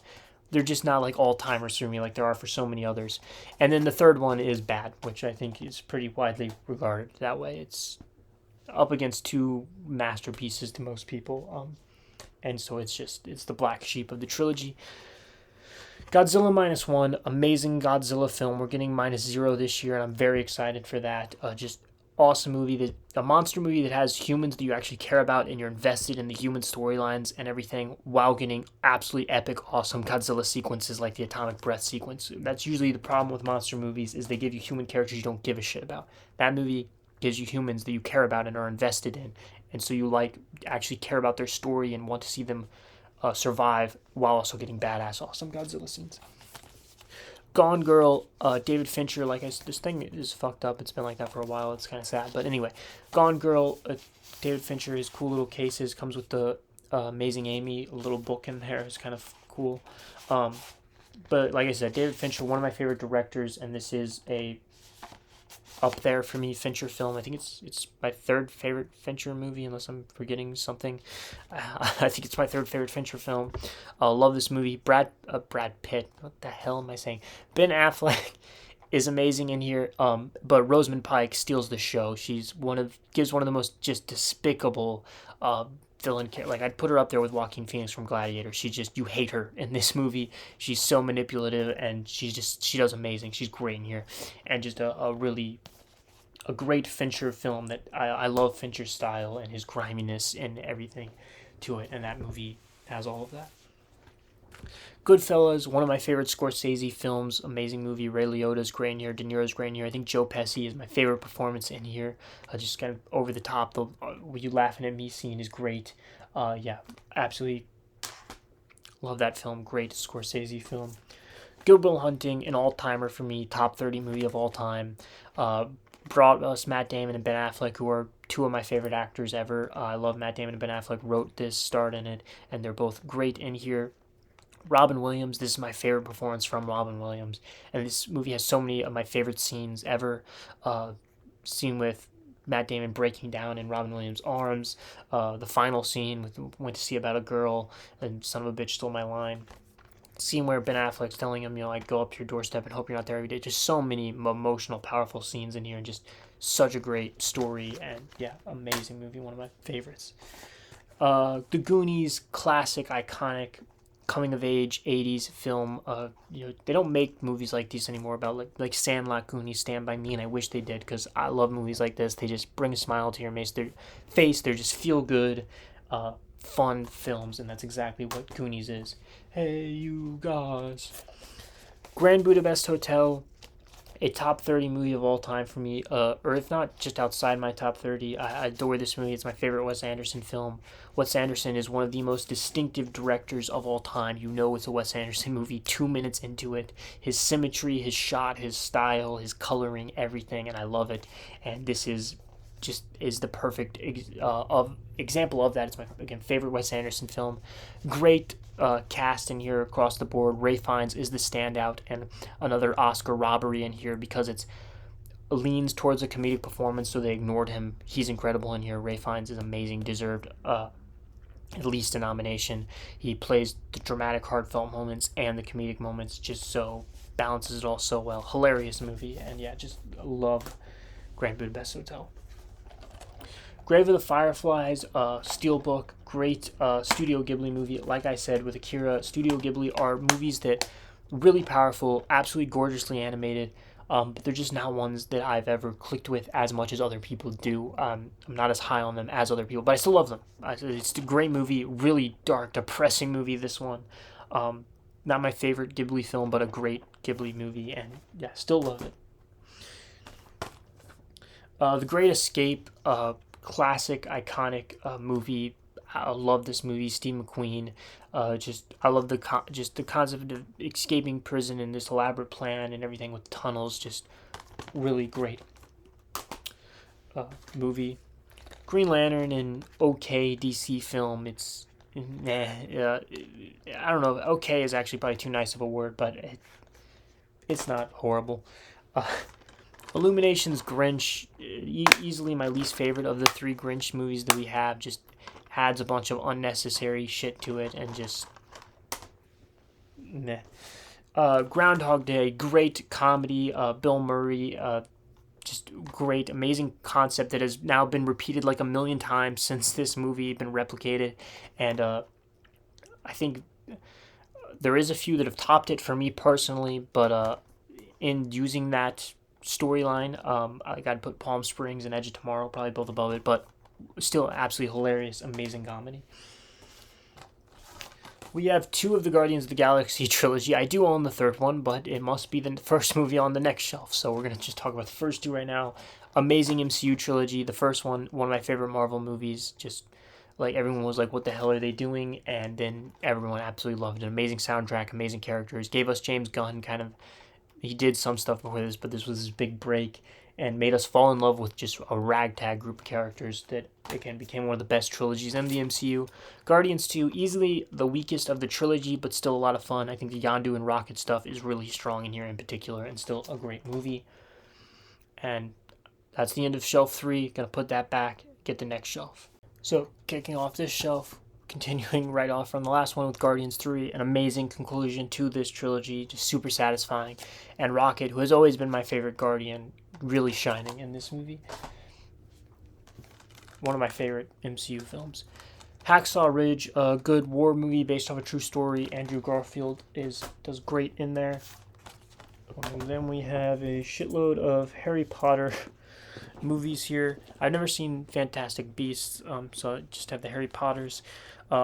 This is a good franchise, very consistent, has some great movies. Not one that I've ever been like a top tier franchise for me personally, but I still love the movies. They're all very good. Sorcerer's Stone, Chamber of Secrets, kind of that early era, more definitely kid Chris Columbus, era of Harry Potter.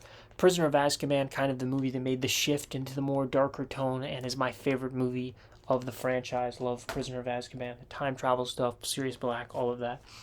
Goblet of Fire, definitely the Harry Potter movie I've seen the most because they played this thing on TV constantly. And it's a lot of fun with the tournament and all of that, and Robert Pattinson in there. Order of the Phoenix, really good Harry Potter film as well. Half-Blood Prince, easily my least favorite of the franchise, and still not bad, which just shows you how consistently good this franchise is, but it is definitely my least favorite. Deathly Hallows Part 1, great kind of character study of our main trio of Harry, Ron, and Hermione in the woods with the Horcrux and everything. And then my second favorite behind Prisoner of Azkaban is Deathly Hallows Part 2, just incredible, epic conclusion to that franchise. The Hateful Eight, good Tarantino film here, confined like one location movie as well. Samuel L. Jackson, one of his best performances, I would say. Just great Tarantino film, dialogue, everything you'd expect from a Tarantino movie. Heat, my favorite Michael Mann movie. Just my favorite movies. I love this movie. Al Pacino's great in there, De Niro's great in there, and they're back and forth. Their scene at the dinner table is an amazing scene. Val Kilmer, the whole cast is great. One of the best heist scenes of all time as well in there with the white mask, the bank robbery and everything. Great movie. Love Michael Mann's style and everything and his coloring and all of that as well. Hell or High Water, Steelbook here, all-time favorite movie for me, just outside my top 30 all-time. Absolutely love this film. Kind of an underseen movie, I would say. Just a great movie. If you love No Country and stuff like that, you'll love this film. Chris Pine is amazing here. Jeff Bridges is amazing here, but the standout for me is Ben Foster. He is great in there. Got some really funny comedic moments, like the What Don't You Want scene. Got some great emotional moments. Just an amazing movie. Her, a great Spike Jonze movie.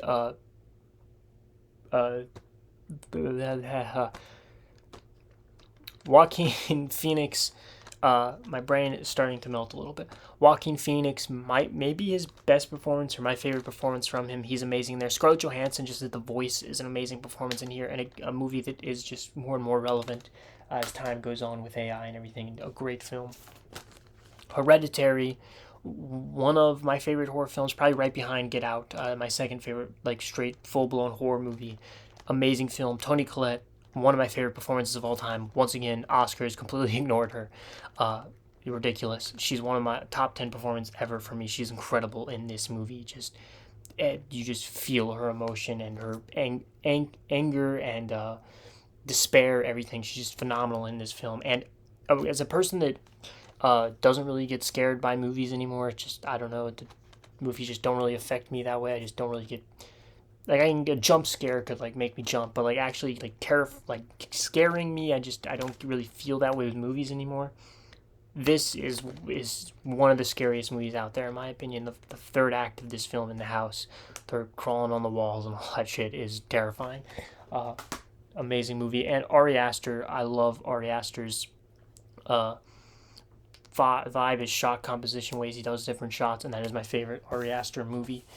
Heretic, a really great one location horror movie with literally 3 actors all doing incredible in here. Again, Sophie Thatcher becoming a scream queen. She's amazing in here.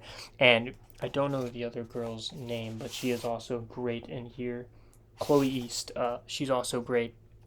And Hugh Grant is amazing in this movie. His best performance, in my opinion. And just literally the first like hour of this movie just builds intensity and everything so well with them just talking and having conversation and everything, and gets into some really deep thoughts. I the the beginning, the first like hour where they're just talking and Hugh Grant's showing all the stuff and everything is the stronger half of the movie for me. Once they move into the basement half and get some of the reveals, it doesn't live up to the first half. But it's still great. It's still a great movie from all the way through. I just think the first half is stronger, in my opinion. Criterion Collection of High and Low, Akira Kurosawa, an all-time director, one of the most influential, important directors in the history of filmmaking, and I've only seen 3 of his movies. I need to see more because I've absolutely loved all 3 of his movies that I've seen. This kind of a different movie for him, not samurai or anything like that at all, and this like more drama-based film about kidnapping and everything. It kind of has the first half with the one location and with the phone calls and all of that with the kidnapping half, and then the second half more the investigation half with the police and everything, and both halves are great. And yeah, just an amazing Akira Kurosawa movie. Hobbit trilogy, one of the most just bland just when people say blockbuster schlop, The Hobbit, it feels harsh to say that, but this honestly comes to mind along with like Transformers and stuff like that. The Hobbit trilogy does, which is just so sad because Peter Jackson literally made one of the greatest, most mature, amazing, thematically rich trilogies of all time with Lord of the Rings, and he followed it up with these, which I just think are nowhere near. Maybe saying there's some schlop is harsh, but the second one's definitely the best.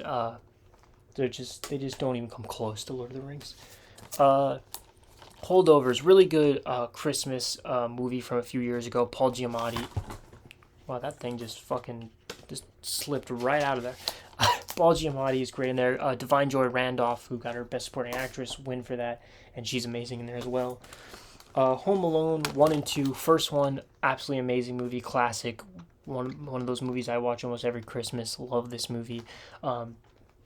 Just fun blast of a time. Second one, I know some people love this one just as much as the first. I think you're crazy. This is just the first one again, but worse in every single way, and yeah, it just doesn't even come close to the first one for me. Howl's Moving Castle, my favorite Ghibli film. I really love this one. Great American voice cast for the dubbing as well in here with like Christian Bale and everything. And yeah, just a beautiful, breathtaking movie. Great Ghibli film. We got 2 Grinch movies. I don't know. I just like stuttered and said nothing just then. How the Grinch Stole Christmas, the original animated one, a classic, iconic animated film. By far my favorite version of The Grinch, the Jim Carrey one. This is the movie definitely I watch the most on Christmas. Pretty much every single Christmas time there was some piece of plastic in there or something that just fell out. Anyway, adore this movie. Jim Carrey was born for this role. He is literally perfect as the Grinch and a must watch every Christmas for me. Absolutely love that movie.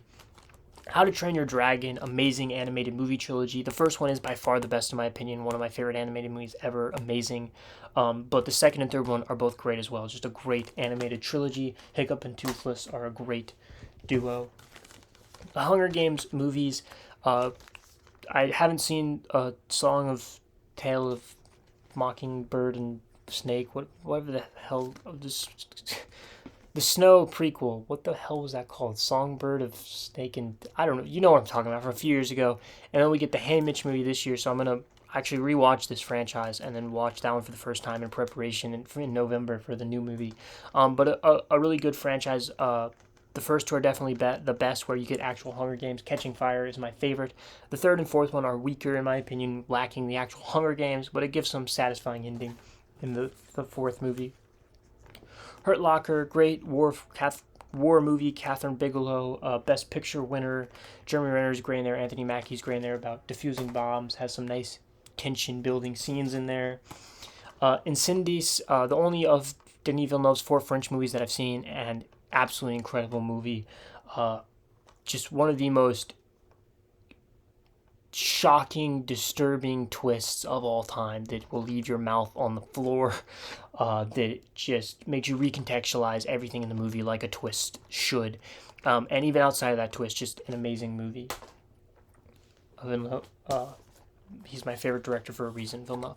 Inception, one top 10 movie of all time for me, my favorite movie from Nolan. Just a great concept executed to perfection with going inside of people's dreams and trying to plant an idea inside of their head.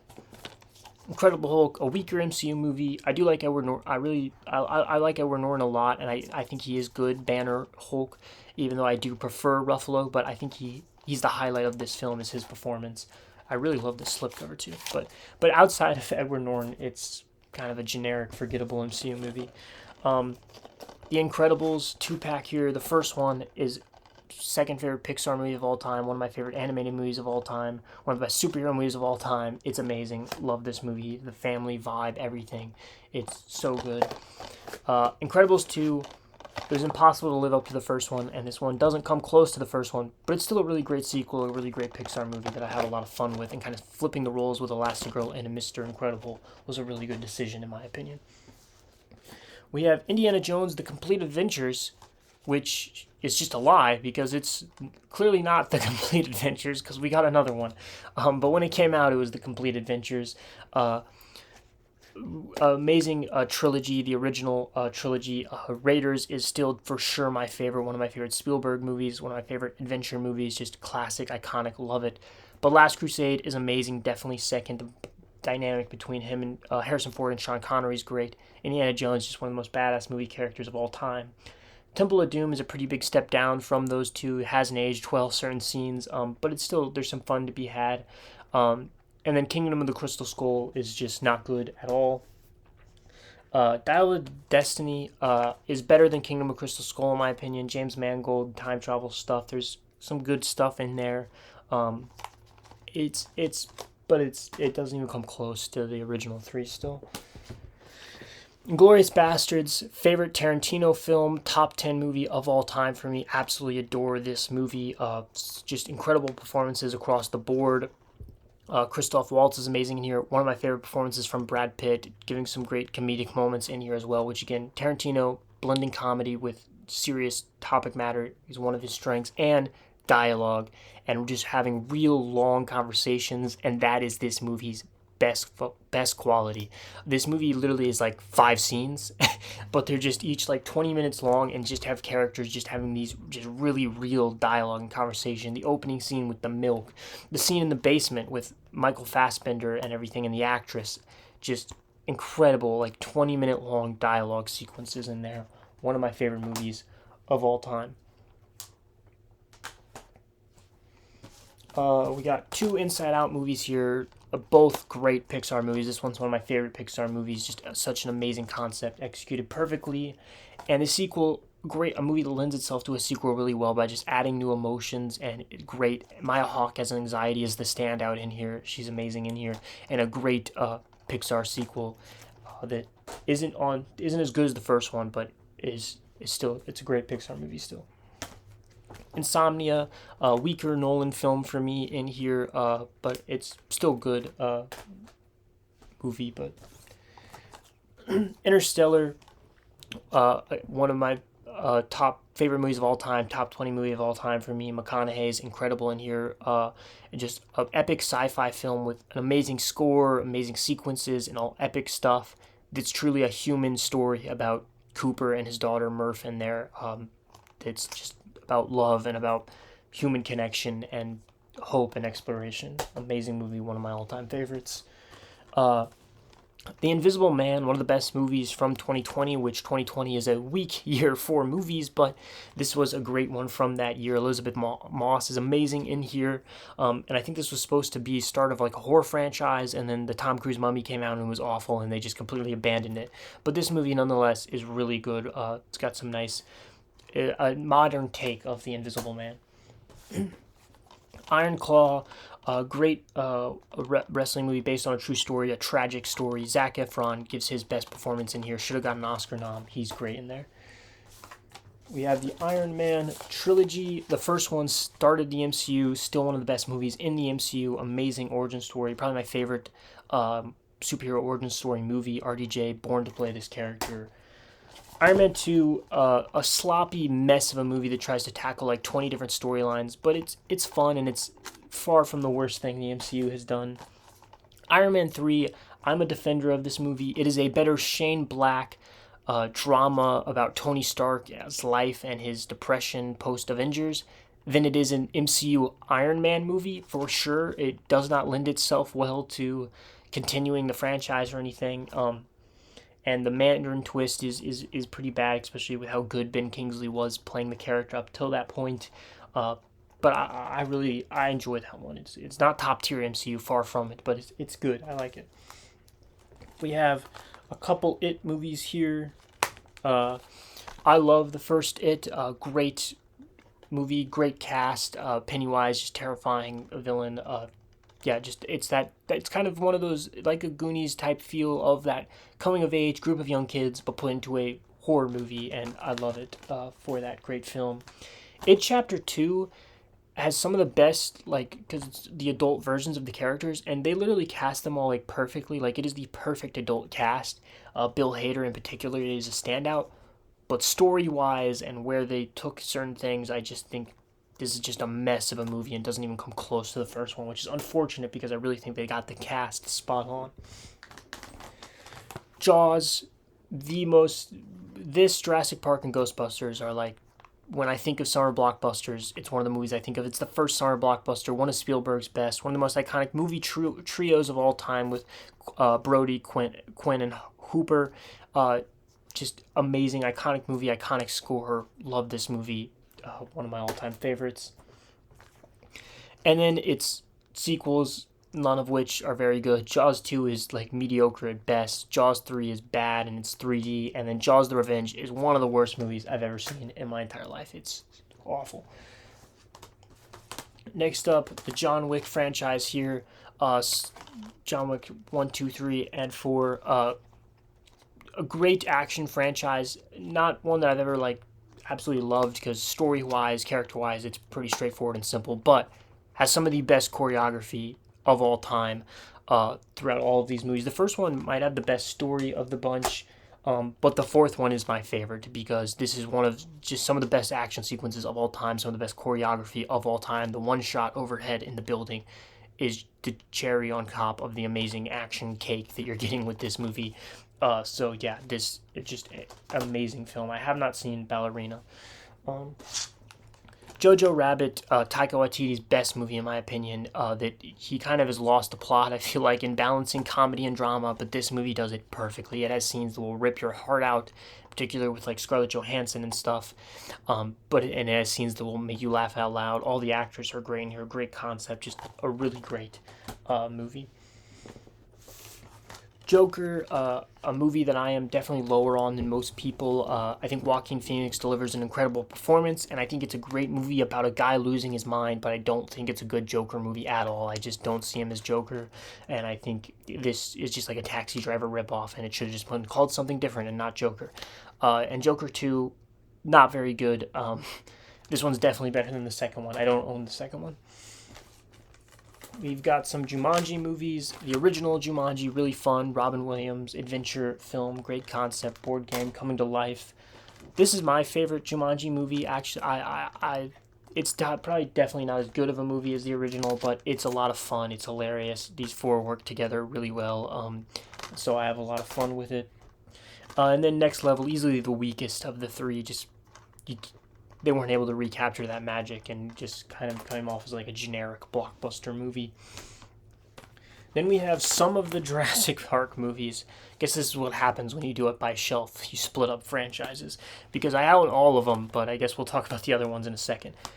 Original Jurassic Park, just watched this movie again for the millionth time a few weeks ago when Sam Neill passed away. R.I.P. Sam Neill, amazing as Alan Grant. Again, another amazing movie trio in here with Grant, Sadler, and Malcolm. And just the ultimate summer blockbuster, in my opinion. It's close between this and Jaws, but this is just the movie that comes to mind. It is just so fun. It's It's my second favorite Spielberg film behind Saving Private Ryan. I just adore this movie. I absolutely love it. Iconic, amazing. And I literally watched it 2 weeks ago, and I could watch it again today. One of the most rewatchable movies ever for me. And then all of its sequels, none of which even come close. Lost World it's okay. Jeff Goldblum comes back. Yeah. Jurassic Park 3 is just dumb and over the top. I mean, the Velociraptor saying Alan in the plane is really all you need to know. Jurassic World, this is easily my favorite of the franchise outside of the original Jurassic Park. There's a gigantic gap still, but this is my second favorite. It's dumb, it's ridiculous, but it's fun, and it's big, it's epic, and it's fun, and so I give it credit for that. It's a fast food movie. You know it's not good, but you enjoy it anyway. And that is done now with Shelf 4. Gonna go get Shelf 5, be right back. By the way, we made significantly better time with those two shelves, so we're going to keep it up, getting right into Shelf 5 here, finishing out the Jurassic movies. Fallen Kingdom and Dominion, two of the weaker Jurassic movies. Dominion should have been so much better than it was with bringing back the OG3 and having dinosaurs be like in the normal Earth, just roaming the normal Earth for the first time in the franchise, and they decided to make it a movie about a bug disease. Horrible decision that made it my least favorite movie in the franchise, probably. Next up, we have a bunch of Justice Leagues here. We got Joss Whedon's 2017 Justice League that is awful. It's so bad, and it's even worse now that we have Snyder's version. Justice League Dark Apocalypse War. If you like the animated DC movies, you'll love this movie, just like I did. It's a perfect send-off to that DCAU thing that they set up there from Flashpoint, and ends with that one with Constantine, one of my favorite DC characters, being the main character in there. It's great. Speaking of Flashpoint Paradox, we have now the first movie of that whole franchise there. Also a great DC animated movie. Karate Kid on Steelbook. I've never seen any of the Karate Kid sequels. I started watching Cobra Kai, and then it turned into like a weird soap opera, so I stopped watching it. But I think I watched the first like 3 seasons, but none of it beats the original Karate Kid. Great movie. Love this movie with so many iconic lines, moments, characters. Just a great 80s film. Kingdom of the Planet of the Apes. We'll talk about the Matt Reeves, or the Caesar trilogy, I should say, later, that I absolutely adore. This doesn't even come close to those for me. It's not bad. It's a solid film, but I was just expecting a lot more from it. But give me a million more of these ape movies, please, and just improve upon this one. But I want more. I do want them to keep making, which I think they are, but they're like not even continuing this one, which is kind of weird. But I'm not that upset about it because, again, I'm not that big on this movie. It looks breathtaking, but doesn't even come close to the Caesar trilogy. Peter Jackson's 2005 King Kong, a movie that for some weird reason I watched a lot as a kid, even though it's like freaking 3.5 hours, because Peter Jackson loves his long movies, so I have some nostalgia for it, and I really enjoy this movie. It does take a while to get going on the boat, but once they get to the island, it's amazing, and you get some of the best King Kong sequences ever, like him ripping the T-Rexes apart. Knives Out, one of my all-time favorite movies. Absolutely love this movie. So rewatchable, so fun. Absolutely great cast. Daniel Craig's great in there, Chris Evans, but Ana de Armas is the standout in there. This was what introduced me kind of to Ana de Armas, and she's amazing in there. It's just this character you so easily root for. Just a great mystery. And my favorite Rian Johnson movie as well. Lady Bird, my favorite Greta Gerwig film. Love this movie. Saoirse Ronan, one of my favorite actors ever, really, but in particular of the last like 10 years. She's great in here. Laurie Metcalf as her mom, and that dynamic and relationship is just so real and so great. Great coming to age movie, one of my favorites, and my favorite Greta Gerwig movie. It'd be close between that and Little Women, but I give that one the slight edge. La La Land. Top 20 movie of all time for me, and one of the movies I have rewatched the most in my entire life. Any night, any day, if you say, do you want to watch La La Land, I will say, hell yes. Ryan Gosling and Emma Stone, again, some of the best chemistry between any two actors ever, and this movie is the the best of that. I think it's my favorite performance from Emma Stone. And, she's amazing in here. Ryan Gosling's also great, and the songs are incredible. The sequences and just the songs in general. City of Stars, What a Waste of a Lovely Night. I love and adore this movie. My favorite, no, it's not my favorite Damien Chazelle movie. It's my second favorite Damien Chazelle movie, even though it's in my top 20 movies of all time. He has two movies that are in there. So, yeah, I love La La Land, and it's re-releasing for its 10th anniversary in August, and I am definitely going to go see it in theaters. Last Stop in Yuma County. Last Stop in Yuma County, a really fun one location film from a few years ago. Again, I love one location movies. I think this was 2024 or something like that. A lot of fun characters that it all builds up and pays off nicely. Lawrence of Arabia, an iconic beloved movie that I'm not a big fan of. It is long as hell, and you feel the runtime when you're watching it. For me, I just did not get that invested in the characters or stories on this one. Maybe I need to give it a rewatch. It's one of my friends' like favorite movies of all time, and I'm just not there with it.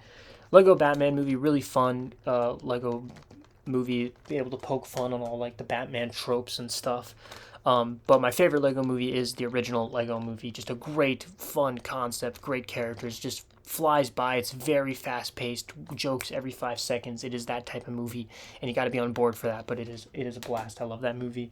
I don't own Lego Movie 2. I've never even seen it, actually. Leon the Professional, a disappointing movie. Such a great concept, assassin taking in this little girl whose family gets murdered and training her, and I think the performances in here are great. Young Natalie Portman, she does great in here. Gary Oldman as this over-the-top villain's a lot of fun in here. But it just takes the concept in a weird direction for me that I was just not a fan of. And yeah, it's not a movie that I will maybe ever rewatch, to be honest. Probably another one that I could give to V-Stock one day. Les Miserables, not for me, a movie not for... I adore musicals. So I kind of thought I would like this movie because I am a sucker for a good musical. I love musicals, and this film just, first of all, I like musicals that also have dialogue. This movie is fully singing, and not only is it fully singing, it's fully like long operatic singing, just not at all what I was expecting, and just a movie that's not for me. I could understand if other people love it if that's your thing, but just not for me at all. The Lethal Weapon franchise, solid. Cop duo franchise in here. Mel Gibson and Danny Glover both are great in this as Riggs and Murtaugh, as an iconic duo. Anyway,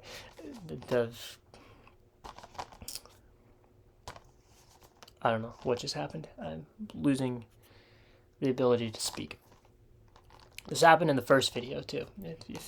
If you watched it, I slowly just like my talking so much, you start just like deteriorating. Anyway, Lethal Weapon, solid franchise. First two are great. Second one's my favorite. The third and fourth one are okay, but the first two are definitely the best two.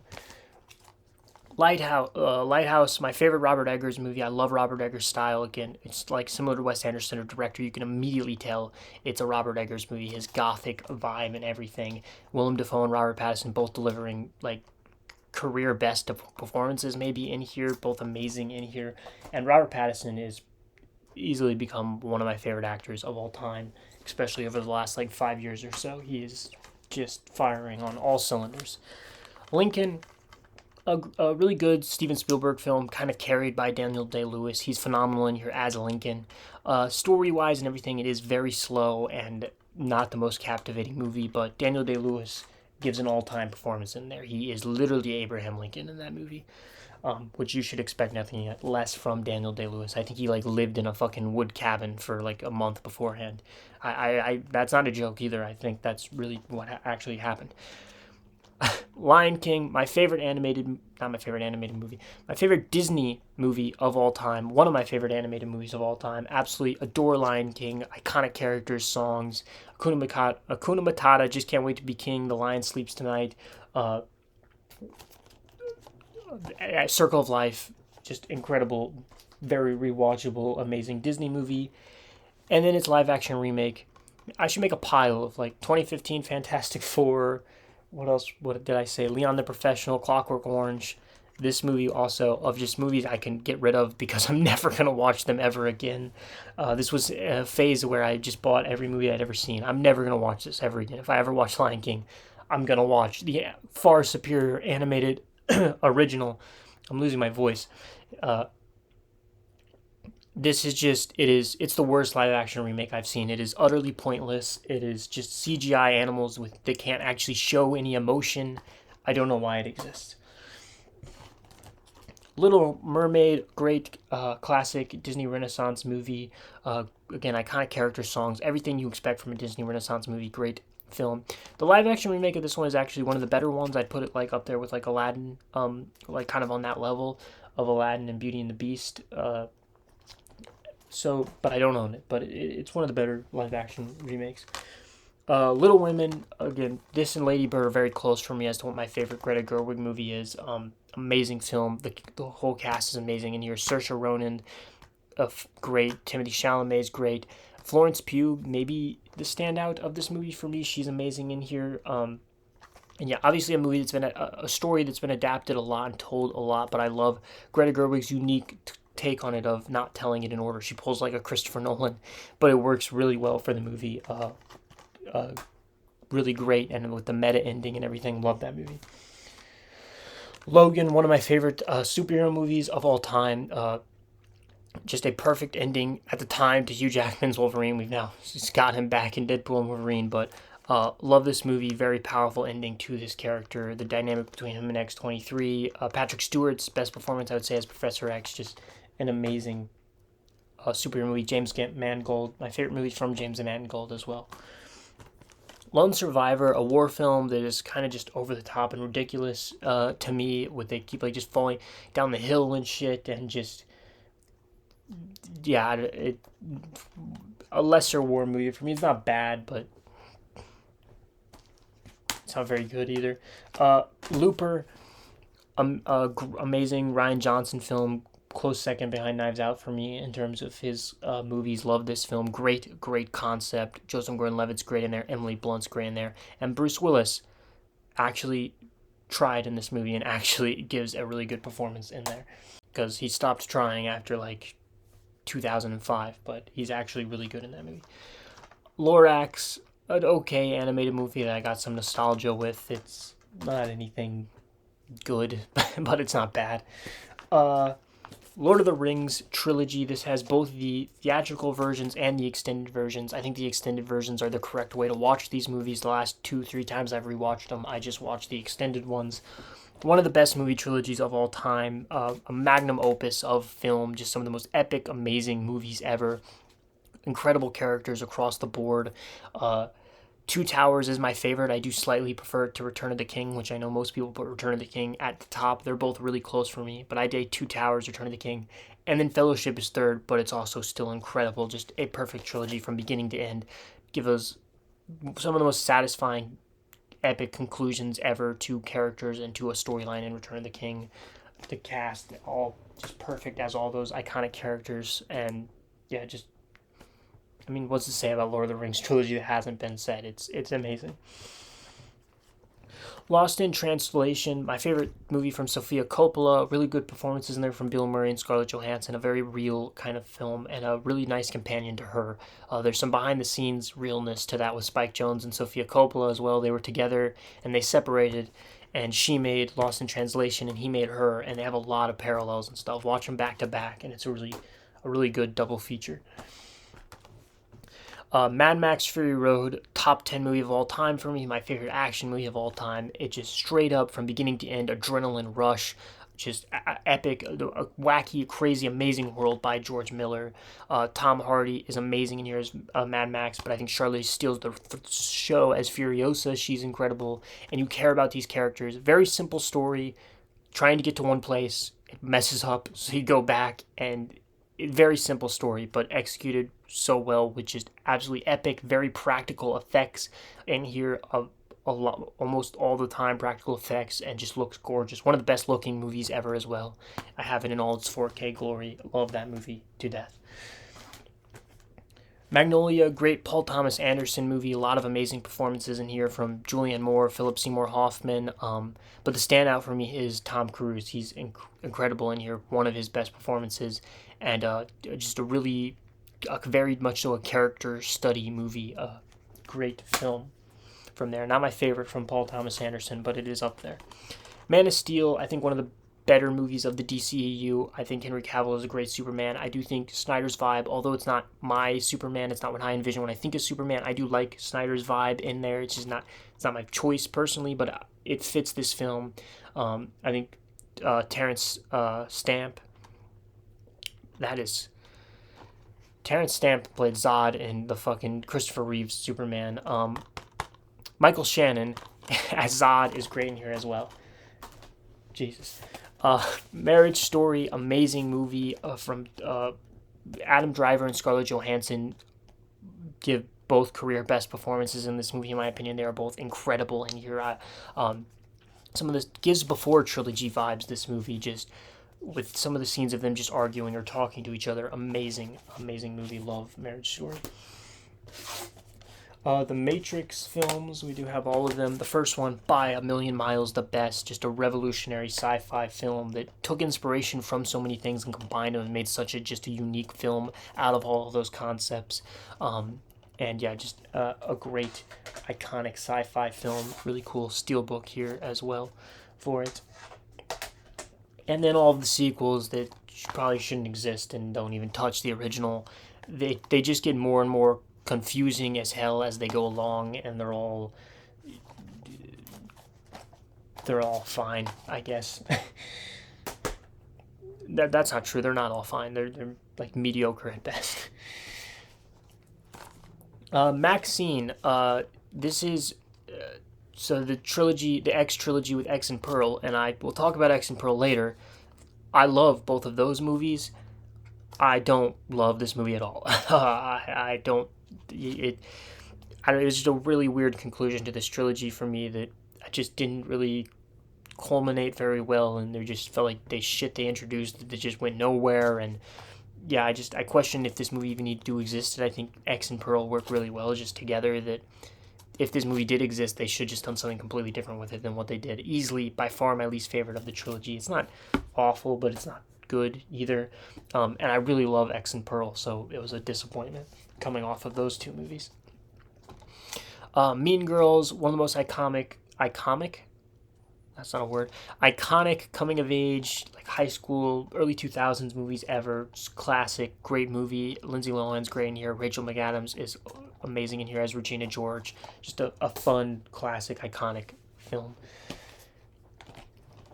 Mean Streets, by far my least favorite Scorsese film. De Niro and Harvey Keitel in there, and it's just bland and boring. And if Scorsese didn't direct this movie, no one would defend it because it's not good.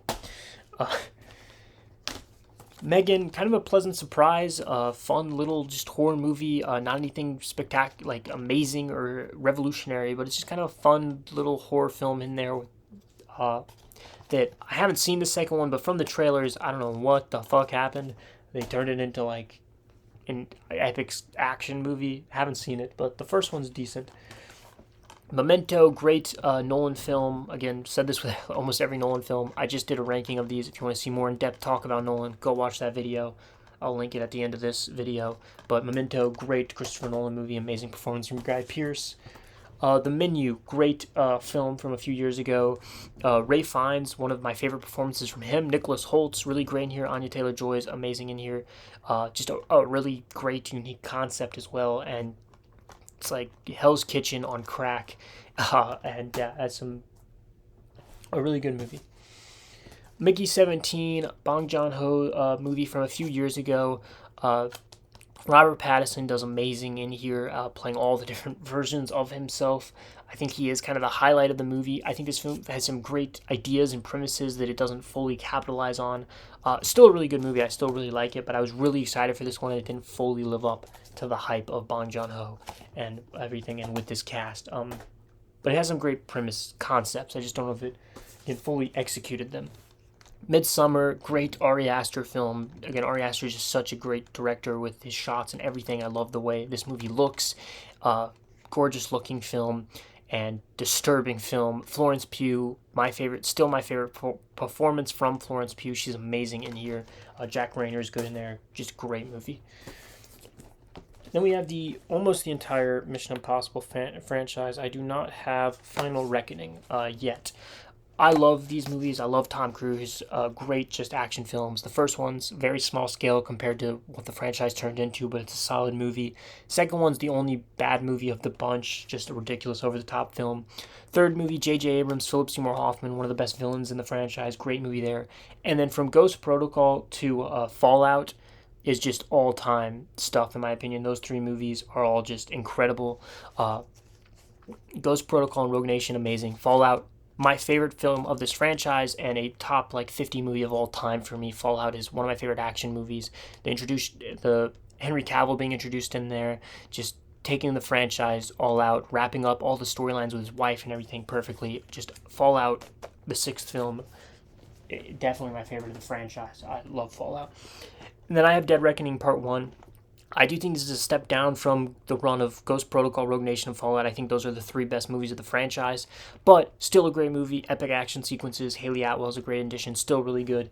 And I really like Final Reckoning as well. Again, I'd say same thing. They don't stack up to that run of those three movies there in the middle. But a good conclusion to the franchise. Moneyball, one of my favorite movies of all time, a top 40 movie of all time for me.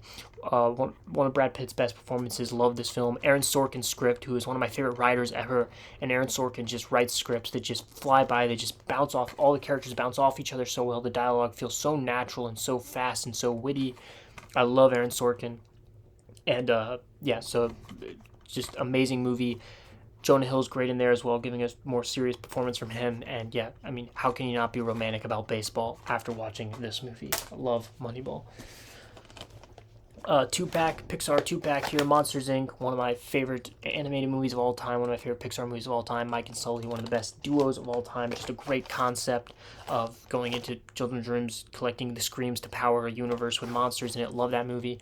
Monsters University comes nowhere close to Inc., but it's a fun enough prequel. It's got some good stuff in there, and it's a solid Pixar movie, but doesn't come anywhere close to Monsters, Inc. Moon, great sci-fi movie in here with Sam Rockwell that I don't want to really say anything about because going into this movie blind, like I did, is the best way to do it. And yeah, just Sam Rockwell's amazing, and it's got a twist in there that I definitely didn't see coming. That's kind of just really creative. Just go watch the movie. Miss Doubtfire, great Robin Williams comedy. I love this movie, hilarious. Love Robin Williams. Really fun movie. Mulan, amazing Disney Renaissance film, great songs, characters, I'll Make a Man Out of You, all of that. Great Disney film. I don't have the live action remake, nor have I ever seen it, and I've heard bad things. Mulholland Drive, David Lynch, R.I.P. lost him just a year or two ago now, but this is the only David Lynch movie I've seen, which I need to change and watch more of his movies. Very trippy, very out there movie, but I think it deserves a rewatch. I've only seen it once to fully be able to appreciate it. Naomi Watts is incredible in here, though, and a great movie, just very trippy, definitely. We have the Mummy trilogy here. First one, iconic action-adventure movie. I love Brendan Fraser. The second and third one are both not very good, in my opinion, at all, but the first one is a lot of fun. My Neighbor Totoro, really good Ghibli film, kind of a more simpler Ghibli movie, and really good one. Nice steelbook here. I have a lot of steelbooks for Ghibli. Great movie. New Mutants, a weaker X-Men movie, a weaker Marvel movie, just not very good at all, really. I appreciate for what it went for and doing something different and having this unique one-location horror film. I think it's a great concept, just not executed very well. Nice Guys, one of my all-time favorite comedies, one of my all-time favorite movies. I adore this movie. I wish we had a Nice Guys franchise of just movies of Ryan Gosling and Russell Crowe working together and solving cases. They're so great together in this movie. They bounce off each other so well. It's so funny. I love this movie. One of the most rewatchable movies ever for me, too. Night at the Museum trilogy, a trilogy of my childhood that I grew up watching these movies. None of them are like great or anything. The first one's good. The first one's is good. I like the first one quite a bit, and it's a really good concept. The second and third one, they don't hold up very well as much, but it's a fun franchise from my childhood. Love Ben Stiller in there. We're done with shelf 4. That was shelf 5. We're done with shelf 5. Now I'm gonna go get shelf 6. All right, back to it with shelf 6. Nightcrawler, great movie, amazing movie. Jake Gyllenhaal, maybe his best performance. I'd give the edge to Prisoners probably, but if someone said Nightcrawler, I wouldn't argue them on it. He's amazing in there. Nightmare Before Christmas, a must watch every Halloween. Love this movie. My favorite Tim Burton movie. Stop motion, great film, great songs. Nobody, a fun Bob Odenkirk action comedy movie in there. Just watched Better Call Saul for the first time this year, and it's one of my favorite TV shows of all time, and Bob Odenkirk's incredible, so that makes me kind of like this movie even more just because I love Bob Odenkirk, and he is great in there. And I have seen Nobody 2. It's not as good as the first one, and I don't own it. No Country for Old Men on Criterion Collection. I updated this just this year, I believe, or late last year onto Criterion Collection, because this is a top 10 movie of all time for me. Absolutely adore this movie, my favorite Coen Brothers movie.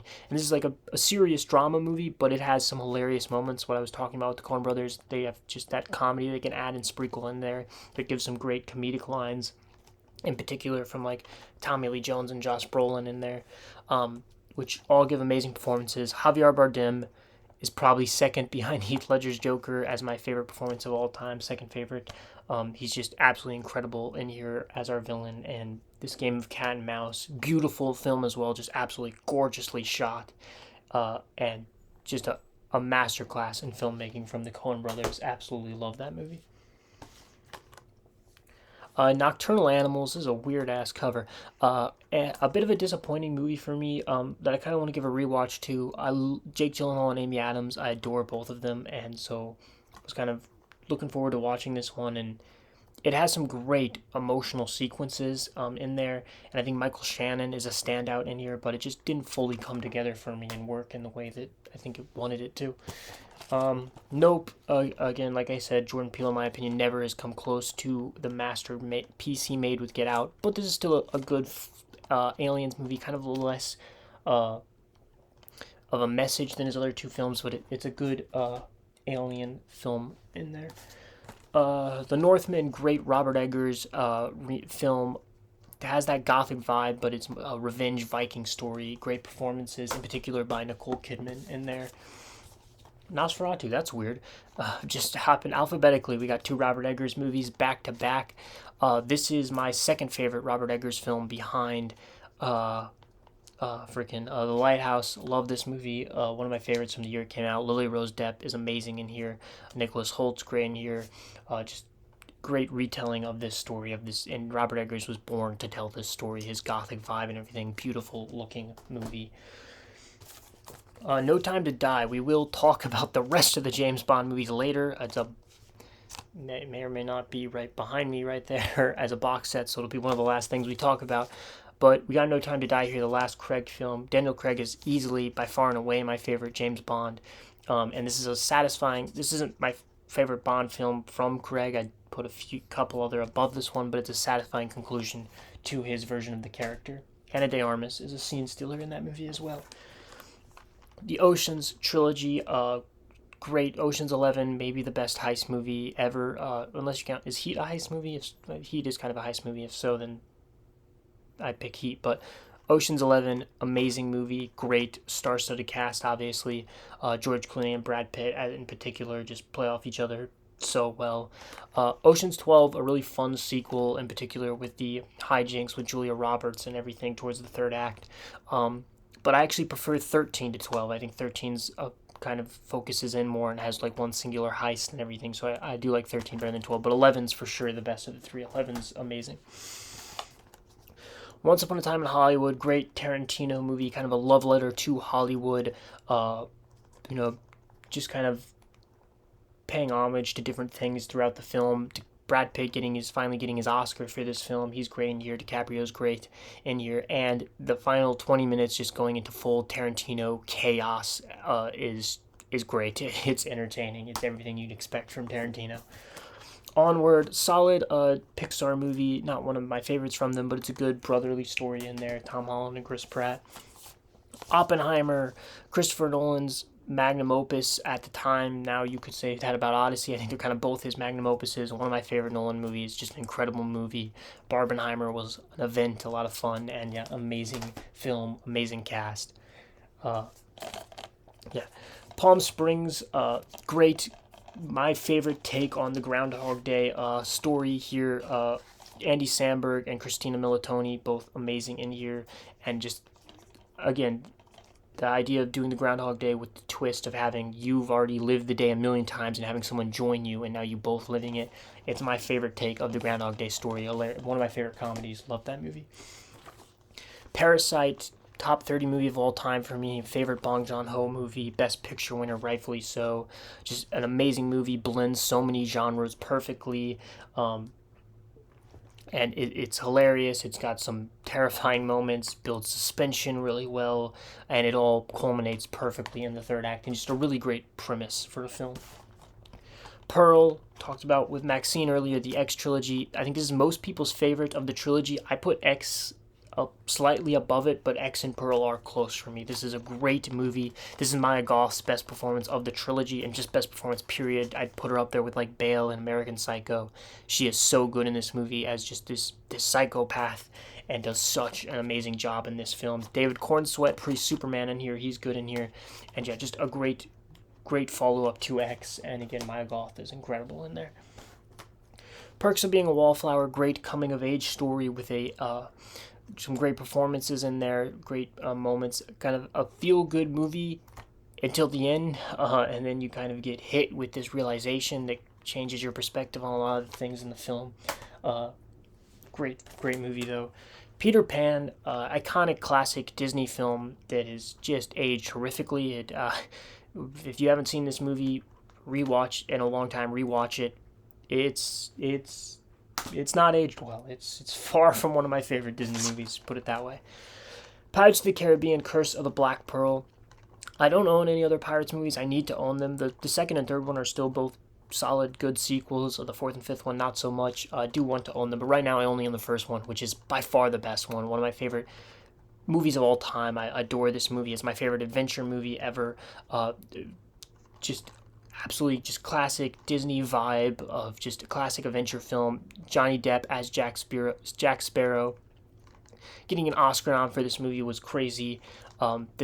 Which rightfully so, but it's just crazy they'd recognize a movie like this. But he is perfect as that character. Keira Knightley and Orlando Bloom, also both obviously amazing in here. Just great fun, iconic film. We talked about it briefly when we talked about Kingdom, the Caesar trilogy, one of my favorite movie trilogies of all time. Rise, great introduction into the trilogy with very different vibe to the movie because it's not Matt Reeves. Which is a great movie, but it does not live up to the two Matt Reeves films of Dawn and War, which are both incredible. War is a great conclusion to this trilogy, but Dawn is my favorite of the three easily. Dawn is a top 50, maybe 40 movie of all time for me. I absolutely love Dawn of the Planet of the Apes. Caesar's one of my favorite movie characters of all time. Just an amazing trilogy, and Dawn in particular is an amazing film that's able to have such human emotions and feelings in a movie where apes are like riding horses with machine guns. So you get the epic awesomeness of battles and all that. And Koba, one of the best movie villains of all time in Dawn of the Planet of the Apes with Koba. Amazing villain. Pokemon Detective Pikachu, a fun, solid movie. It's okay. Poltergeist, solid, little like horror movie. It's definitely aged and dated, and it's very simple, but it's okay. Poor Things, great Yorgos Lanthimos movie. Emma Stone got her second Oscar for this movie, and she is incredible in here. I prefer Begonia to this movie. If you're talking Yorgos Lanthimos and Emma Stone projects, I do prefer Begonia, but this is also a great film. Mark Ruffalo is also amazing in here. Very, very unique style, very different, but great film. Predator 4-movie collection. Another hot take for me is I'm not a huge fan of the original Predator. It's just very over the top and goofy for me. I get why other people love it, but I'm just not big on it. Predator 2 is bad. Predators was my favorite movie in the franchise before Prey, which I don't know if I own Prey or not. I honestly can't remember, but Prey is my favorite movie in the franchise now. But I do like Predators, and then the Predator remake is awful. It's horrible. The Prestige, great Nolan magic movie, orchestrated like a magic trick, great twist. Bale and Jackman playing off each other, great movie. Primal Fear, a movie, Jesus, a movie I am lower on than most people, I think. Edward Norton is incredible in here, but outside of that, it kind of, I knew the twist, so maybe that's part of the reason why as well, but it kind of just came off a bit generic and forgettable for me, which I know some people love that movie, but just didn't click with me. Princess Bride, amazing classic Rob Reiner film. I love this Criterion Collection, by the way. This is beautiful looking. But yeah, a great classic Rob Reiner film. It's amazing. It's one of the best adventure movies out there. Prisoners, a movie. I don't know if this Prisoners has to exist on 4K, right? I definitely need to upgrade this. Then I don't know how I haven't already. This is literally my 4th favorite movie of all time. It is my favorite movie from Denis Villeneuve, who is my favorite director of all time. I absolutely love this film. I've seen it a million times. I need to upgrade it. I don't know why I only have it on Blu-ray. Jake Gyllenhaal and Hugh Jackman giving 2 top 10 performances ever for me. They are both incredible in this movie, and just seeing the desperation of Hugh Jackman, of this father who, his kid is taken. All the performances across the board are incredible, and just the mystery, the intrigue of it, the suspense, shot by Roger Deakins, my favorite cinematographer, so it's a beautiful looking movie as well. Just absolutely incredible film. Pulp Fiction, iconic, amazing Tarantino movie. Not my favorite Tarantino movie. I put Bastards and Django above this one, but still a great, iconic Tarantino film. Samuel Jackson, John Travolta, Uma Thurman, all amazing in here, and has just, again, supernatural dialogue. They ever had a Royale with cheese? That's Tarantino's strength, is his dialogue, and that Pulp Fiction has incredible dialogue. We have the 3 Quiet Place movies. The first one is still the best in my opinion. Emily Blunt, amazing in there. John Krasinski directs these as well. Great concept for a horror film, done really well, builds suspense really well. The second one is close for me, though. I am close between the first two. I do love the inclusion of Cillian Murphy, the expansion of some of the lore and stuff, has just as suspenseful moments as the first one. They're very close for me, the 2 Quiet Place movies. Day One does not live up to the 2 main films, but still a really good addition to the franchise, in my opinion. Lupita Nyong'o and Joseph Quinn are both great in there, and a really good prequel. And I think it is a great idea to do the prequel of when it happened, which we kind of got a part of that in part 2, but this movie shows it really well as well. So yeah, great addition to the franchise. The Raid movies, 2 of the best action movies ever on terms of like choreography and everything. They don't have the most complex stories or characters, but absolutely incredible choreography and fights and everything. Red Rocket, another amazing Sean Baker film. Simon Rex, I don't know why he isn't in more stuff. He's incredible in this movie at playing this manipulative, just gross person that is just so charming and everything in the film that he's amazing in this movie. He should be in more stuff. And yeah, Sean Baker, this might be his most just like real feeling film for me. So yeah, just absolutely love this movie. Requiem for a Dream, just outside of my top 20 of all time. I adore this film.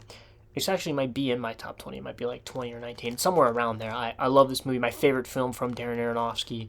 Jennifer Connelly and Jared Leto are both incredible in this movie, and Ellen Burns, Ellen Bernstein is the standout. She's phenomenal in here. A movie that will never make it, it's horrifying. It's not a horror movie, but it is one of the most horrifying movies ever. It's so uniquely shot and everything, and yeah, those final 20 minutes are disturbing as hell, and it'll make you never want to touch any type of drug ever again. Absolutely incredible movie, one of my all-time favorites. Reservoir Dogs, great Tarantino movie. His first film, great confined one location movie, fun dialogue and characters. Fucking hell, I'm gonna break all of my Blu-rays. Rocky collection. As I said, I do like the first Creed better than any of the Rockies, but the Rocky movies are really good too. The first one is the best, great first film story with everything with Stallone. Rocky 2 and 3 are both still really good as well. Sequels. Rocky 4 is ridiculous. It is pretty much 80% just montages. Rocky 5 is awful. And then Rocky Balboa is a pretty good legacy sequel. Rogue One, a Star Wars story. Great Star Wars film. Just a great concept that fills in a plot hole from A New Hope and adds so much depth to everything leading up to the Death Star and everything, and really tragic ending, really beautiful Star Wars movie, one of the best looking Star Wars movies. Great Star Wars film. Saving Private Ryan, a top 20 movie of all time for me, my favorite Steven Spielberg movie, my favorite war film, amazing performances across the board. Tom Hanks is the standout, but everyone in here is great, and just a really moral dilemma of saving this person with sacrificing these lives for it and the journey they go on. And yeah, amazing war film. The opening D-Day scene is incredible. We have we have Saw 1 through 8. I do not own Spiral or Saw 10, but I've seen both of them, but I don't own them yet. This is 1 through 8. The first one's great. I love the first Saw, the one locationness of it, the twist. I really love the first Saw. Everything after that is not very good. But I watched all these movies just back on a road trip, actually, in the car ride, during a vacation, and it was a lot of fun. I mean, it's kind of like Final Destination, where it's the same premise over and over again. They do the twist over and over, a different twist over and over again, and they're stupid, but they're fun. They're kind of just fun to throw on and watch and just turn your brain off. Scarface, Al Pacino's great in here. Not a movie I'm as high on as other people again, but it's a good movie, but. Schindler's List, amazing Spielberg film, a dark, disturbing film, obviously based on true events, and just an incredible film. Liam Neeson's best performance in here. The scene towards the end with him crying is an absolutely gut-wrenching movie scene. One of Spielberg's best. School of Rock, one of my favorite comedies of all time. Love this movie. Jack Black is just perfect. Is his best role, in my opinion. He was born to play this type of character, and he's just perfect. All the kids are really great in here as well, and yet just a fun, really fun, hilarious movie with a good message. Scooby-Doo, live-action Scooby-Doo movies, 2 movies I grew up on, and so I have nostalgia with them, and so I love them. The first one in particular I love. I think the cast is literally perfect, from Freddie Prinze Jr. to Linda Cardellini to Matthew Lillard to, holy hell, I cannot remember Velma's name, and I should. Sarah Michelle Gellar. I completely blanked there for a second. Just literally the perfect cast, and they're goofy and dumb, but I love them and I have nostalgia with them, and yeah. Scott Pilgrim versus the World. Like I said, I love Edgar Wright. I love his style, and I love this movie. It's so meta, and it breaks the fourth wall, and I love all of that. I love the comic booky feelness to it. It doesn't take itself too seriously. Just such a fun, great, inventive, unique movie. We have the Scream franchise. I don't own Scream 7, and I'm in no rush. It was awful. And it's unfortunate because pre-Scream 7, I would say Scream is a rare franchise that has 6 movies to that point and does not have a single bad one. I think it's a very consistent franchise, but Scream 7 ruined that because Scream 7 was ass. But by far the best, the original Scream, a top 30 movie of all time for me, my favorite slasher movie of all time. I absolutely adore this film. The characters are iconic. Neve Campbell as Sidney, Courtney Cox as Gale, David Arquette as Dewey. Our Ghostface is with Matthew Lillard and Skeet Ulrich as Billy Loomis and Stu Macher, just iconic characters, iconic kills, iconic. It's just, I love this film. It's a parody of a horror movie that is still actually able to have a serious like story and characters and do its own thing while parodying, making fun of the horror genre. I adore this movie. A must watch every Halloween. And then again, all of its sequels, which are all solid. Scream 2's a good 3's probably the weakest of them, and that one's still good. 4 is a solid legacy sequel, with kind of the twist of the OG characters still being the main characters. And then the real legacy sequels here of 5 and 6, and what they set up with the sisters and everything, I thought was really nice, and it had some great killers in here with like Jack Quaid and Mikey Madison in Scream 5. Scream 6 gets a bit messy, but again, I liked what they were setting up with Billy Loomis, and then they just scrapped all of that and made Scream 7, which was, again, very bad. 7, my second favorite movie of all time. I adore 7. I've seen it a million times. I could rewatch it over and over again. Brad Pitt and Morgan Freeman as Somerset and Mills, one of the best movie duos of all time, and for me, their conversations in this movie about humans and about what's right, like giving up on people or fighting for people, and like what's morally, what people do, and is the world worth fighting for, and just an incredible movie. My favorite David Fincher film. This is maybe the most David Fincher movie ever, and I love that because I love David Fincher's style. I love the grimminess, the griminess of this movie, the feel and everything of it. Kevin Spacey in the third act is amazing in there as the serial killer as well, and the what's in the box scene is one of my favorite movie scenes of all time. And yeah, just a perfectly executed, great premise, with the killer killing people, committing the 7 deadly sins because he believes he's doing the right thing, and with the detective of the older, worn out one that's ready to retire and give up on people, and the newer, kind of more hot-headed one, but that wants to fight for people and believes that there's hope in the world. And then with where those characters end up, with what happens in the film, I am just talking about this movie and holding it makes me want to watch it. I have it on 4K Steelbook because it's incredible. I absolutely love this film. My second favorite movie of all time. Sentimental value Criterion Collection here. One of my favorite movies from last year. This and Sinners were my picks for Best Picture. Definitely great performances from Renee Reinsve and Stellan Skarsgård. Just amazing movie. Yeah. Seven Samurai, also Criterion Collection here with Akira Kurosawa movie, my favorite Akira Kurosawa movie, one of my favorite movies of all time. Just an incredible epic film that's been, redone and replicated to death. Again, Akira Kurosawa, one of the most influential directors of all time. Just a great, simple premise executed to perfection with memorable characters that you care about and just great sequences. Amazing, amazing movie. Silence of the Lambs, amazing film here. Anthony Hopkins and Jodie Foster both giving 2 all-time performances in here. Just absolutely incredible film with terrifying scenes with Hannibal Lecter.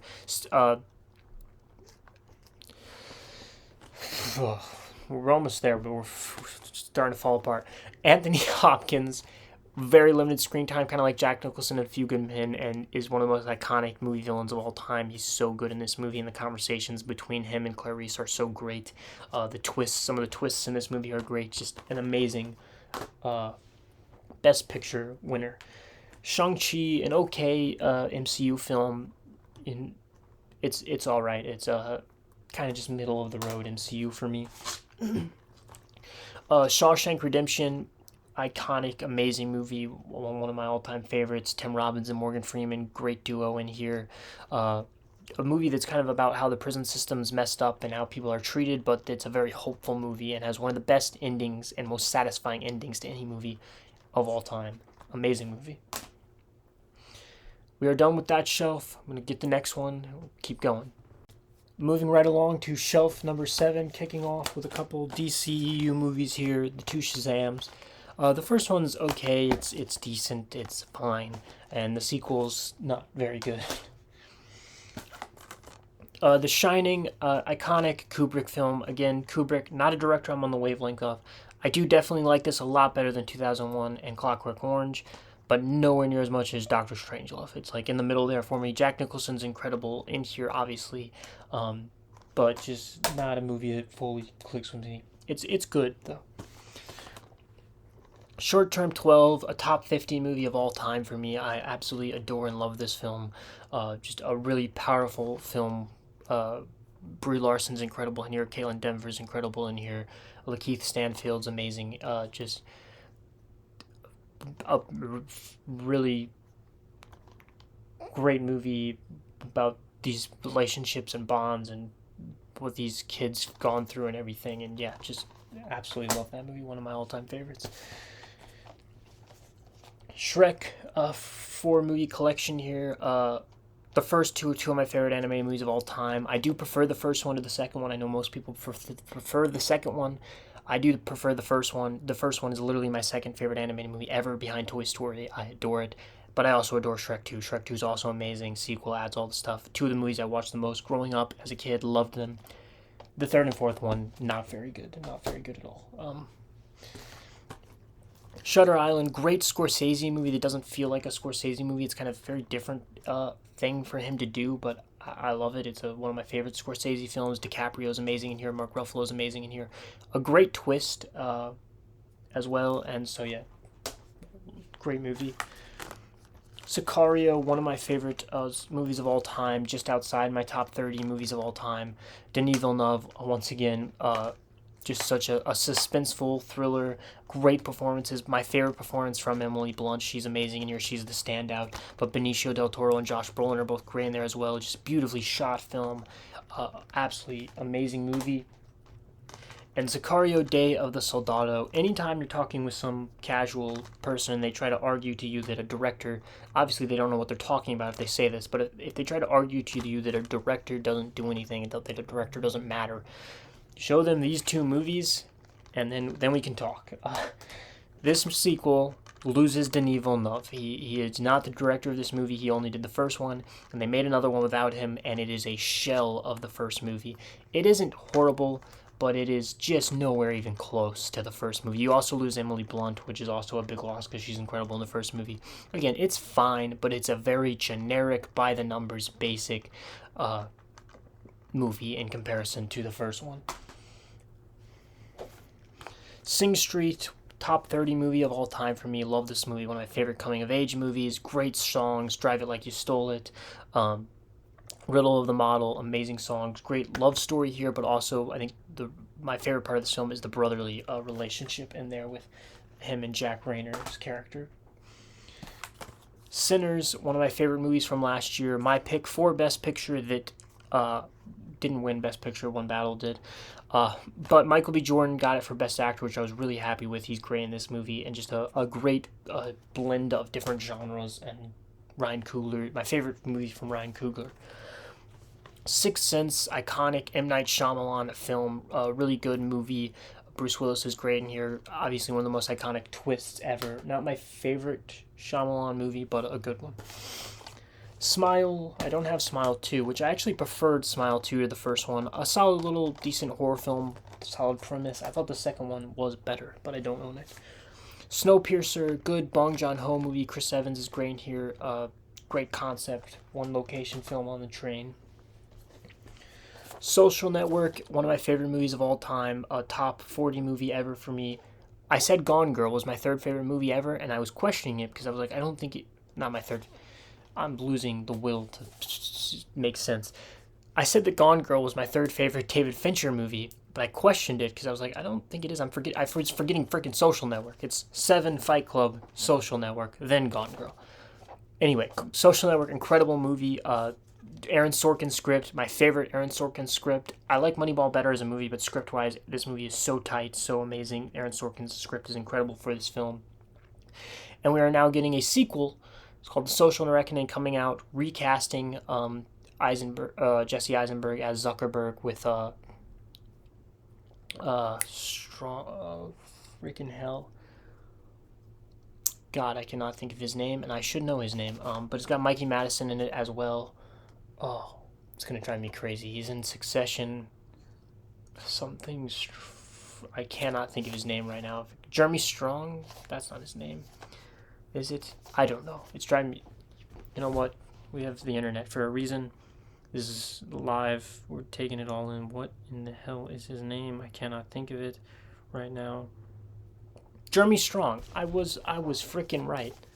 Should not doubt myself. Uh, anyway, recap. I'm not even talking about Social Network right now. We're getting a sequel though.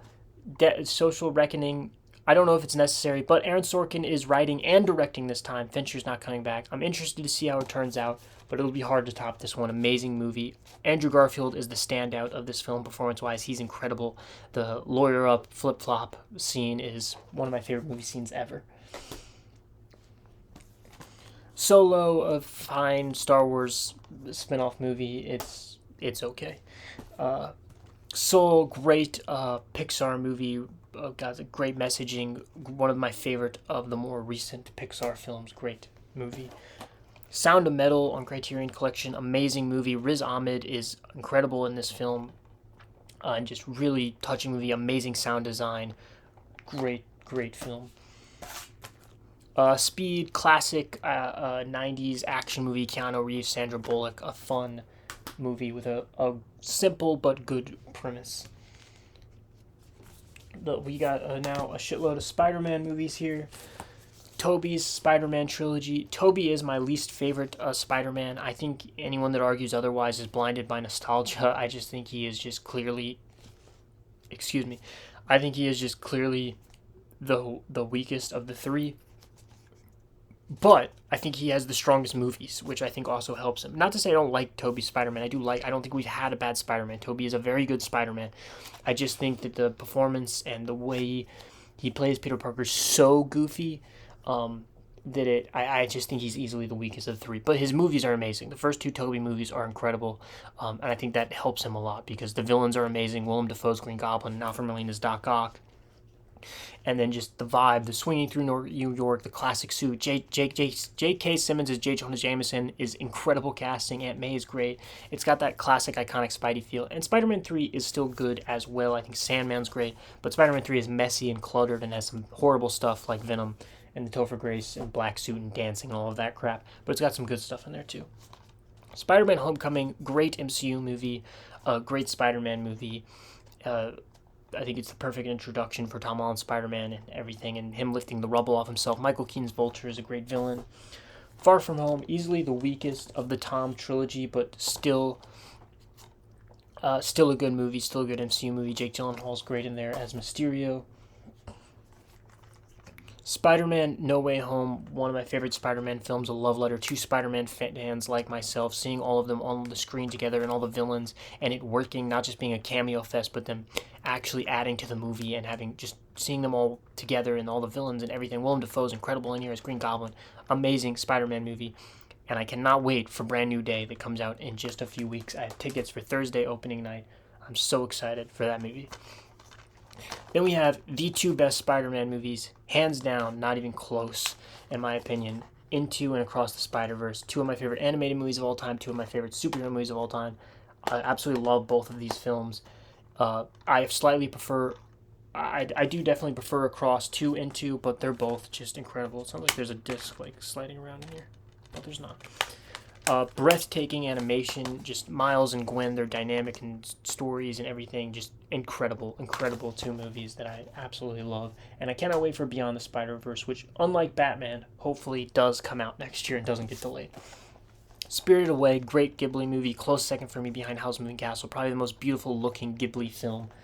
Gorgeous movie and a gorgeous steelbook to go along with it. Split, I actually prefer this to Unbreakable. I think that's a hot take. James McAvoy is amazing in here. My favorite M. Night Shyamalan movie. I really like this movie. I like the one locationist of it. Anya Taylor-Joy is great in here. And yeah, James McAvoy is incredible in that movie. Spotlight, top 40 movie of all time for me. Amazing film, won Best Picture, rightfully so. Incredible cast in here. Michael Keaton's great. Rachel McAdams great. Mark Ruffalo is the standout. In particular, that one scene where he's yelling at Michael Keaton's character about catching the priests and everything. One of my favorite movie scenes ever. Incredible, devastatingly true story in here that just shocks you throughout over and over again because of how horrible and how massive what happened was. And feels like an Aaron Sorkin script. It is so well structured. The way it cuts to scenes and just flies by through the dialogue and everything feels like an Aaron Sorkin script, even though it's not, because it just flies by so fast. Spree, a movie I watched because of Joe Keery. Again, absolutely love Stranger Things, and so got to watch this for him because he's Steve from there. And it's a fun a movie, kind of ridiculous, over the top. Joe Keery is really good in there, kind of a modern American Psycho. It's a fun movie. Stand By Me on Steelbook, amazing. Second favorite Rob Reiner movie behind A Few Good Men. Just absolutely amazing film. The ultimate one of those, that coming of age of a young group of kids story. Yeah. Love Stand By Me. And we have the entire main line Skywalker saga Star Wars movies here. The original trilogy with these gorgeous looking slipcovers. I would definitely update the main 6 Star Wars movies to 4K, but I just love these slipcovers and art so much that I don't know if I want to. My favorite franchise of all time, one of my favorite fictional things of all time, up there with like Stranger Things and Last of Us. These original 6 movies in particular just mean the world to me. They mean so much. They're 6 of the movies I've seen the most in my entire life. I do prefer the original trilogy. I think A New Hope and Empire, they're both top. A New Hope is a top 20 movie of all time for me. It is the perfect introduction to this world. All of the characters are perfect. It's just amazing. Empire Strikes Back, I said 7's my second favorite movie of all time. It's because this is my favorite movie of all time. I'm actually, you can probably see it throughout this video. I'm wearing a shirt that my sister made me that has my 10 favorite movies of all time on it. You see Empire and 7 and all the other ones on there. My 10 favorite movies ever. And yeah, this is number 1, and I don't know if it can ever be topped. Just everything is perfect about this movie, from the opening battle on Hoth, the stuff on the Falcon with Han and Leia and their love story and everything, Luke going to Dagobah to train with Yoda, Vader, much bigger part in this movie compared to A New Hope, and fleshing his character out, leading up to the most iconic movie twist of all time of him being Luke's father, the fight on Cloud City, the Carbonite scene, one of my favorite movie scenes of all time. I Love You, I Know, just everything. I adore this film. I don't know if it can ever be topped. Return of the Jedi, easily the weakest of the original trilogy, nowhere near the level of A New Hope and Empire for me, but I still love it. I still absolutely adore this movie. The Jabba opening and the final duel on the Death Star with Luke, Vader, and Palpatine is amazing. I just think the indoor battle lulls a little bit and it has some slowness there, and Ewoks beating stormtroopers and shit, but I still, and the second Death Star is kind of lazy, but I love this movie still nonetheless. And then the prequels, which I also love. I grew up on the OG trilogy and the prequel trilogy and watched them a million times. Phantom Menace has a bit of a protagonist issue, and Jar Jar Binks is annoying as hell, but it's all worth it for Duel of the Fates, honestly. Attack of the Clones, maybe the movie I defend the most out of all of these because it gets a lot of shit. I love it. It's super rewatchable for me. I have a blast with it every time. The Anakin Padme stuff is cringy and corny as hell. Definitely, I don't like sand. It's coarse and rough and irritating. It gets everywhere. I'm haunted by the kiss you should never have given me. It's bad, but who cares? It's so much fun. Obi-Wan's detective story, the final battle on Geonosis, and I love Hayden Christensen as Anakin. I love Natalie Portman as Padme. I love Ewan McGregor as Obi-Wan. I love these characters in this cast, and I don't blame the actors at all. I blame the dialogue, because Natalie Portman is a absolutely phenomenal actress. She's literally given me one of my favorite performances ever with Black Swan. So that's all on you, George Lucas. Revenge of the Sith, the best of the prequels. Absolutely amazing movie. I can quote the battle of Mustafar between Anakin and Obi-Wan like the back of my fucking hand. I love this movie. I love the prequels. I love the original 6 Star Wars movies. And I don't completely despise the sequels, but they just don't hold the same nostalgia or feelings that the original 6 movies hold for me. Force Awakens is a lot of fun, and it's pretty much a remake of A New Hope, but it's fun. Daisy Ridley is great in there. John Boyega, Oscar Isaac. This is when we still had hope about this trilogy. Adam Driver is great. So this is a very fun just movie that I still really enjoy. Last Jedi is the movie that destroyed the Star Wars fan base, and for that I can never forgive it. But it's not a bad movie at all, actually. It's a really good sci-fi film. Rian Johnson, it's beautiful looking. it's just a horrible Star Wars movie, and it's a horrible sequel to Force Awakens, and for that reason, it just divided the Star Wars fan base forever, and I think this is the movie that destroyed the Star Wars fan base, unfortunately. Even though I don't think it's a bad movie, it's just a bad Star Wars movie. And then Rise of Skywalker is garbage. It's one of my least favorite movies of all time. It's awful. It is just everything that's wrong with blockbusters. It tried to correct everything Last Jedi did wrong, and it's just bad. Strange Darling, a really good thriller told out of order with chapters, very unique in how it's done and has a great twist in there. Yeah, a really good movie. The Substance, one of my favorite movies from 2024. Again, I'm Mikey Madison was great in Nora. I'm not upset with her winning, but my pick would have been Demi Moore. She's incredible in here, as is Margaret Qualley. They're both amazing. They wouldn't work without the other one playing off of them. They're both so good in this movie. And Corley Farjat, the way she shoots this, the body horror of it, and just going all out and taking big swings and hitting home runs, in my opinion, because I love this film. And my second favorite bodily horror film behind The Thing.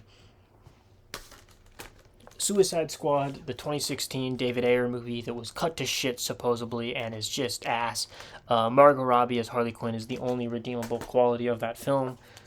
James Gunn's The Suicide Squad on the complete opposite side of the spectrum. The best movie of the DCEU, an amazing superhero movie, just fun. Again, James Gunn making us fall in love with this ragtag group of heroes. And yeah, just a great superhero movie. Sunset Boulevard, amazing, classic, iconic film. Mr. D'Amelio, I'm ready for my close-up. Such a great concept, executed to perfection. I love this film, and it's a movie I watched for my film studies class, actually, and it's an incredible movie. Then we have some Superman movies here. Quite a few Superman movies here. The Christopher Reeves collection of the original 4 films, and then Superman Returns with Brandon Routh as well. The first one is great, classic, iconic. Gene Hackman as Lex Luthor, Christopher Reeves as Superman, just embodies that character. The second one's still really good. The third and fourth one are bad, and Superman Returns isn't very good either. I have the Richard Donner cut of Superman 2, but I actually prefer the original cut of the movie. I think this stuff adds stuff and changes stuff for the worse, personally, but I own it. My favorite Superman movie, one of my favorite comic book movies. I adore this film. David Cornsweet, in my opinion, I adore Christopher Reeves, but I think David Cornsweet is the perfect Superman. He just embodies everything this character should be, of the hope and the naiveness and the just everything. He is so perfect as Clark Kent Superman, which we don't get to see him much as Clark in this movie, but as Superman, he is just perfect. Nicholas Hoult, again, same thing as Lex Luthor. Rachel Brosnan as Lois Lane. His movie's just so fun. It's filled with hope. The punk rocker, everything, the final thing with his parents and all of that. Love that movie. And then we have Superman Man of Tomorrow, a solid, fine animated Superman movie. Nothing really that special, but it's okay. The Super Mario Bros. Movie, someone that grew up with Mario, playing it constantly from the NES to the Wii, everything, the DS, loving Mario, loving the characters in the world. This movie just didn't do it for me. It just felt very just basic, cartoonish to me, and I don't know. It's okay, but I really wish we could have gotten like a great Mario movie. Syndicate New York, a very fucking weird movie. That Philip Seymour Hoffman carries this movie on his back for me. I'm sure some people love this film. It is just way too just out there and weird for me. But Philip Seymour Hoffman is absolutely incredible in this movie. There's no denying that. Talk to Me, a really good horror movie from a few years ago. Same guys that then did Bring Me Back, and I don't own Bring Me Back, but I have seen it. That is what the movie's called, Bring You Back, Bring Me Back, whatever. I do prefer that to Talk to Me, but Talk to Me is also really solid horror film. Tangled, one of my favorite Disney movies ever. It's my sister's like second favorite movie of all time, or maybe her favorite of all time. She loves this movie, so I've seen it like a million times, so that may influence me, but I love this film. It's so good. Flynn and Rapunzel play off each other so well. Just a great Disney Renaissance movie, one of my favorite Disney movies. Steelbook of Taxi Driver, another movie I'm not as big on as other people. I think Robert De Niro is incredible in here, but it's not one of my favorite Scorsese films. It's not. It's good, but I don't love it. Ted 1 and 2. The first Ted, one of my favorite comedies. I love the first Ted. Hilarious. Laugh out loud funny. A lot of great jokes. Ted 2 is also really funny, but Ted 1 has a nice story in there as well with Mila Kunis and everything. And the second one just it doesn't. It's not a very good story. It doesn't have much of, and it's just ridiculous. But it's still pretty funny. The second one is just nowhere near as good of a movie as the first one. The three '90s Ninja Turtle movies. Actually, we got quite a few Ninja Turtle movies here. This is the original, the '90s trilogy. The first one's amazing. I love the first one. Classic, iconic, nostalgic movie. Love the Turtles. The second one is ridiculous and stupid, and the third one is one of the worst movies I've ever seen in my life. Then we have the Michael Bay. The first one, I own the second one, nor have I ever seen it. This movie's not very good. It's everything you'd expect from a Michael Bay movie: explosions, fart jokes, and sexualizing Megan Fox. And yeah, just not my thing. And the turtles look like freaking weird dinosaurs or something. This was a great movie from a few years ago, Mutant Mayhem. I really hope we get sequels and everything to this. Really leans in on the teenage side of TMNT, and they really feel like teenagers in this movie, and I love that about it. Beautiful animation as well. Really great movie that I hope we do get sequels to, because I love a whole Ninja Turtle animated world. Tenet, a weaker Nolan film for me that is a bit too Nolan-y, a bit too in its own head, I think, but it's still good, and it's got some good performances in there. We have the first half of the Terminator franchise, again, split by shells. We'll talk about the second half in a second, but the first two, by far the two best movies in this franchise. It's not even close. The first one, great horror, James Cameron film. The second one, easily my favorite of the franchise, James Cameron action sci-fi, having Sarah Connor in there as a badass, having Arnold in there as the T-800 as the good guy, and the T-1000, Robert Patrick, that is his name, right? Robert Patrick. Yeah, Robert Patrick as the villain, T-1000, one of the most iconic movie villains, just great, amazing movie, so many memorable quotes, action sequences, just really great. One of my favorites of all time, a top 50, 60 movie ever for me. And then Terminator 3, Rise of the Machines, not very good sequel. It's not awful. It's not the worst Terminator movie, but it's not very good either. We are finished with shelf 7. I'm going to get shelf 8, which is actually our last shelf. So we are now on my last shelf, and I went ahead. Technically, there's 2 movies on the shelf below it as well, but I just joined them with this shelf. I figured that made way more sense than doing just 2 movies by themselves separately. And I went ahead and grabbed the TV shows and the few box sets that I have as well that we'll do at the very end. So if there's some stuff missing behind me on the shelf, that's why. Anyway, back to it, with continuing with the Terminator franchise, with Salvation, which I think is the best besides the first 2, but it doesn't even come close to the first 2 still. The weirdest movie that I own on Steelbook, Terminator Genisys here. There was $5 on Amazon on Steelbook, so I was like, I'm not going to pass up a $5 Steelbook, so I bought it. The movie's horrible. It's the worst Terminator movie, but I own it on Steelbook. Terminator Dark Fate, bring back Linda Hamilton as Sarah Connor, but it is still not good. Anyway, got lost for a second. There Will Be Blood, my favorite Paul Thomas Anderson movie, amazing, epic film following this character. Daniel Day-Lewis's best performance in my opinion. He's incredible. Paul Dano is incredible in here. Just amazing, some memorable sequences and lines, and just great film. The Thing, one of my favorite movies of all time, top 50 movie of all time for me. Favorite John Carpenter movie, favorite bodily horror film. Just with the practical effects and everything, still groundbreaking to this day. Kurt Russell's great in here. Just a great use of that one location feel of being trapped with this group of people and not knowing who to trust and who's who, and adds the mystery element to it. Just an amazing movie. Up, we've got some Thor films. The first one, a solid MCU film, Kenneth Branagh, Asgardian epic type of thing, which fits Kenneth Branagh's vibe very well. Thor: The Dark World, one of the weaker MCU films, just a bland, boring, forgettable movie. Thor: Ragnarok, a great MCU film. Taika Waititi injected life into this franchise, very funny, very vibrant, very comic booky. And then Taika Waititi overdosed it with Love and Thunder, my least favorite movie in the entire MCU. And this has some great stuff in it too. Christian Bale's Gore the God Butcher. I really liked what they did with Natalie Portman coming back as Jane Foster and her storyline. but this movie is just not good. It is so ridiculous and over the top. It feels like a parody of Thor. It's so bad. Three Billboards Outside Ebbing, Missouri. Really great movie. Sam Rockwell got his Oscar for this, rightfully so. He's amazing in here. He's the standout. But Woody Harrelson and Frances McDormand are also both great in there, based off a true story. Thunderbolts, a great MCU film from last year, very personal, like MCU film dealing with things like depression and stuff, kind of going outside of the realm of the MCU and doing something different, which I always love to see in the MCU that has become such a cookie-cutter franchise of doing the same thing over and over again. When you get something different, it's so refreshing, and this movie was different. Titanic, James Cameron, epic, great, iconic movie. DiCaprio and Kate Winslet, both great in there. Top Gun, a solid, fun 80s film, not one I'm as big on. It's very cheesy, doesn't really have that much of a story. But Top Gun Maverick, right up there with like Blade Runner 2049, one of the biggest jumps to a sequel ever, in my opinion, in terms of quality, and one of the best legacy sequels of all time.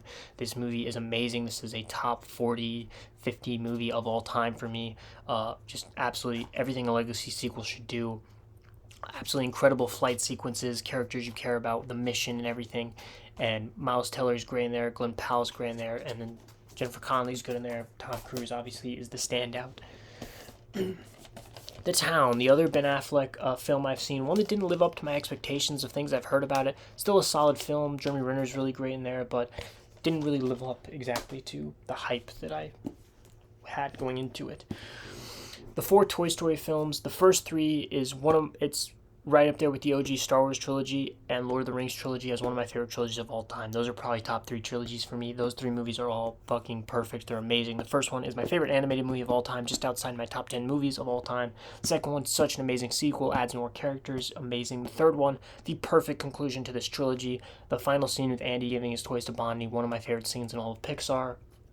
And then they just kept going and didn't know where to stop. The fourth one is fine. I like the fourth one. The fourth one is still a solid, good movie. It just doesn't come close to the first 3. And Toy Story 5, which just came out, I actually liked better than 4. I did like it better than 4. It's kind of Jesse's story. Again, I still think they could have just stopped at 3, but 5 was definitely better than 4. Training Day, great movie in here. Ethan Hawke's amazing in here, but Denzel, one of an all-time performance, maybe a top 10 performance of all time for me. He's incredible in here. His best performance. King Kong ain't got shit on me. He won the Oscar, rightfully so. He's incredible in that film. Tropic Thunder, a hilarious, ridiculous comedy. So just everyone's just fully going for it in this film. Just hilarious. RDJ obviously is hilarious in here doing what he's doing in this movie. Tom Cruise is a standout in here as well, as Neil Grossman or whatever what his character's name is. He's hilarious in this film. Truman Show, amazing Jim Carrey performance. I'd put Eternal Sunshine over this, but this would be a close second for me in terms of Jim Carrey's performance. Great concept for a film, executed so well. Just a really great movie. Tucker and Dale vs. Evil, one of my favorite comedies ever. The ultimate dumb comedy for me. This movie is stupid, but it's hilarious. It's so funny. The misunderstanding of it all. It's just a great, hilarious movie. Unbreakable, really good M. Night Shyamalan film. Like I said, I'm in the minority of liking Split better than this movie, but still a really good Shyamalan movie. Uncharted, as someone that absolutely adores the Uncharted video games, this movie doesn't even touch them. It doesn't even come close to them. Similar to how I feel about the Last of Us TV show. I absolutely adore... The Last of Us games are like behind Stranger Things, my favorite thing of all time, and then Uncharted is my second favorite video games of all time behind Last of Us. So that's how much I love the Uncharted games. And yeah, this Tom Holland and Mark Wahlberg, they just do not fit Drake and Sully at all. Uncut Gems, my favorite Safdie Brothers movie. Adam Sandler's best performance. Such a great movie about a guy that's just making shitty decision after shitty decision. Really great film. Upgrade, really unique, really well done movie. Some really great action sequences in there. Us, Jordan Peele. I like this better than Nope, but again, doesn't come close to Get Out. But a good movie. Lupita Nyong'o is a standout in there, giving a great performance. Venom and Venom Let There Be Carnage, both really dumb movies that aren't very good, but they're fun and entertaining because I love Tom Hardy and he is very fun playing off Venom and everything, so I have a lot of fun with him just because of him, but outside of that, they're not very good, and they're also the only Sony-verse movies that I've seen. I've dodged the bullets. I have not seen the third Venom, and I've not seen Madam Web, Craven, or Morbius. One day, I need to just sit down and watch all of them, even though I've heard they're all horrible, but V for Vendetta, amazing comic book movie, not Marvel or DC, but amazing film based off a comic. Hugo Weaving and Natalie Portman are both incredible in here, and yeah, just a really great movie. WALL-E, one of my favorite Pixar movies. This cool Criterion case for it here. Yeah, one of my favorite Pixar movies. Absolutely love WALL-E. The beginning with just silence with them on the planet is just beautiful, and then when you get to the space stuff and everything, just very relevant, powerful movie. And WALL-E and Eve, great duo. Warrior, a top like 40 or 50 movie of all time for me. Love Warrior. Tom Hardy and Joel Edgerton are incredible in here as brothers, and Nick Nolte as the dad. The family dynamic there and everything. The final fight is emotional every time I watch the movie. Watchmen, my favorite Zack Snyder movie. Just a great set of characters. Rorschach is the standout, but all the characters in here are great. I love this movie. It's beautiful. It is a shot-for-shot remake of the comic. And yeah, easily my favorite Snyder film. I really love Watchmen, which, speaking of, might as well bring out this box set while we're talking about it. I got this. This is the one I actually used just to watch the film because it just has the normal movie on it.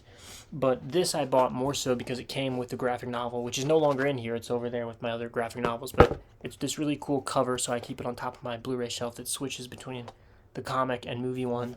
And it had the graphic novel in there.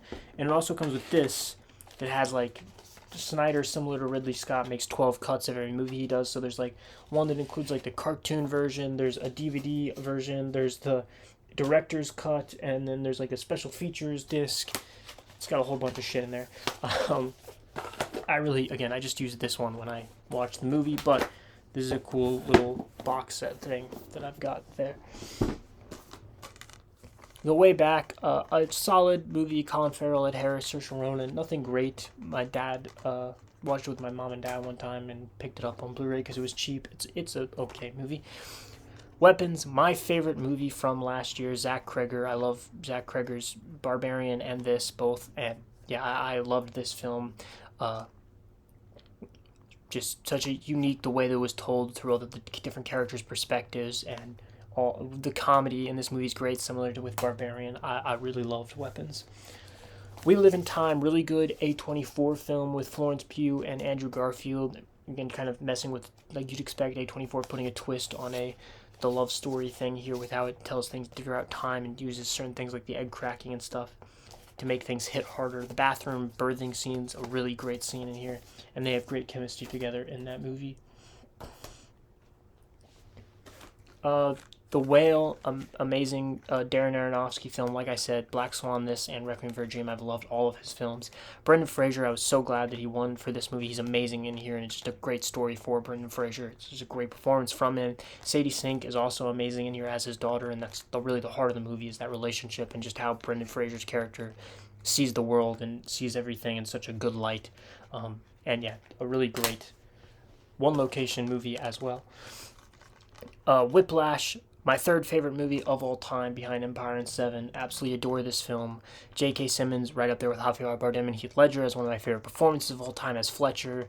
And just Miles Teller is also absolutely incredible in this movie. A film about pushing yourself to the limits and going beyond what you probably should to achieve your dreams, but to become one of the greats and be remembered and everything. Just such an incredible movie. Amazing music from Caravan to Whiplash, and flies by. I mean, one of the most rewatchable movies ever.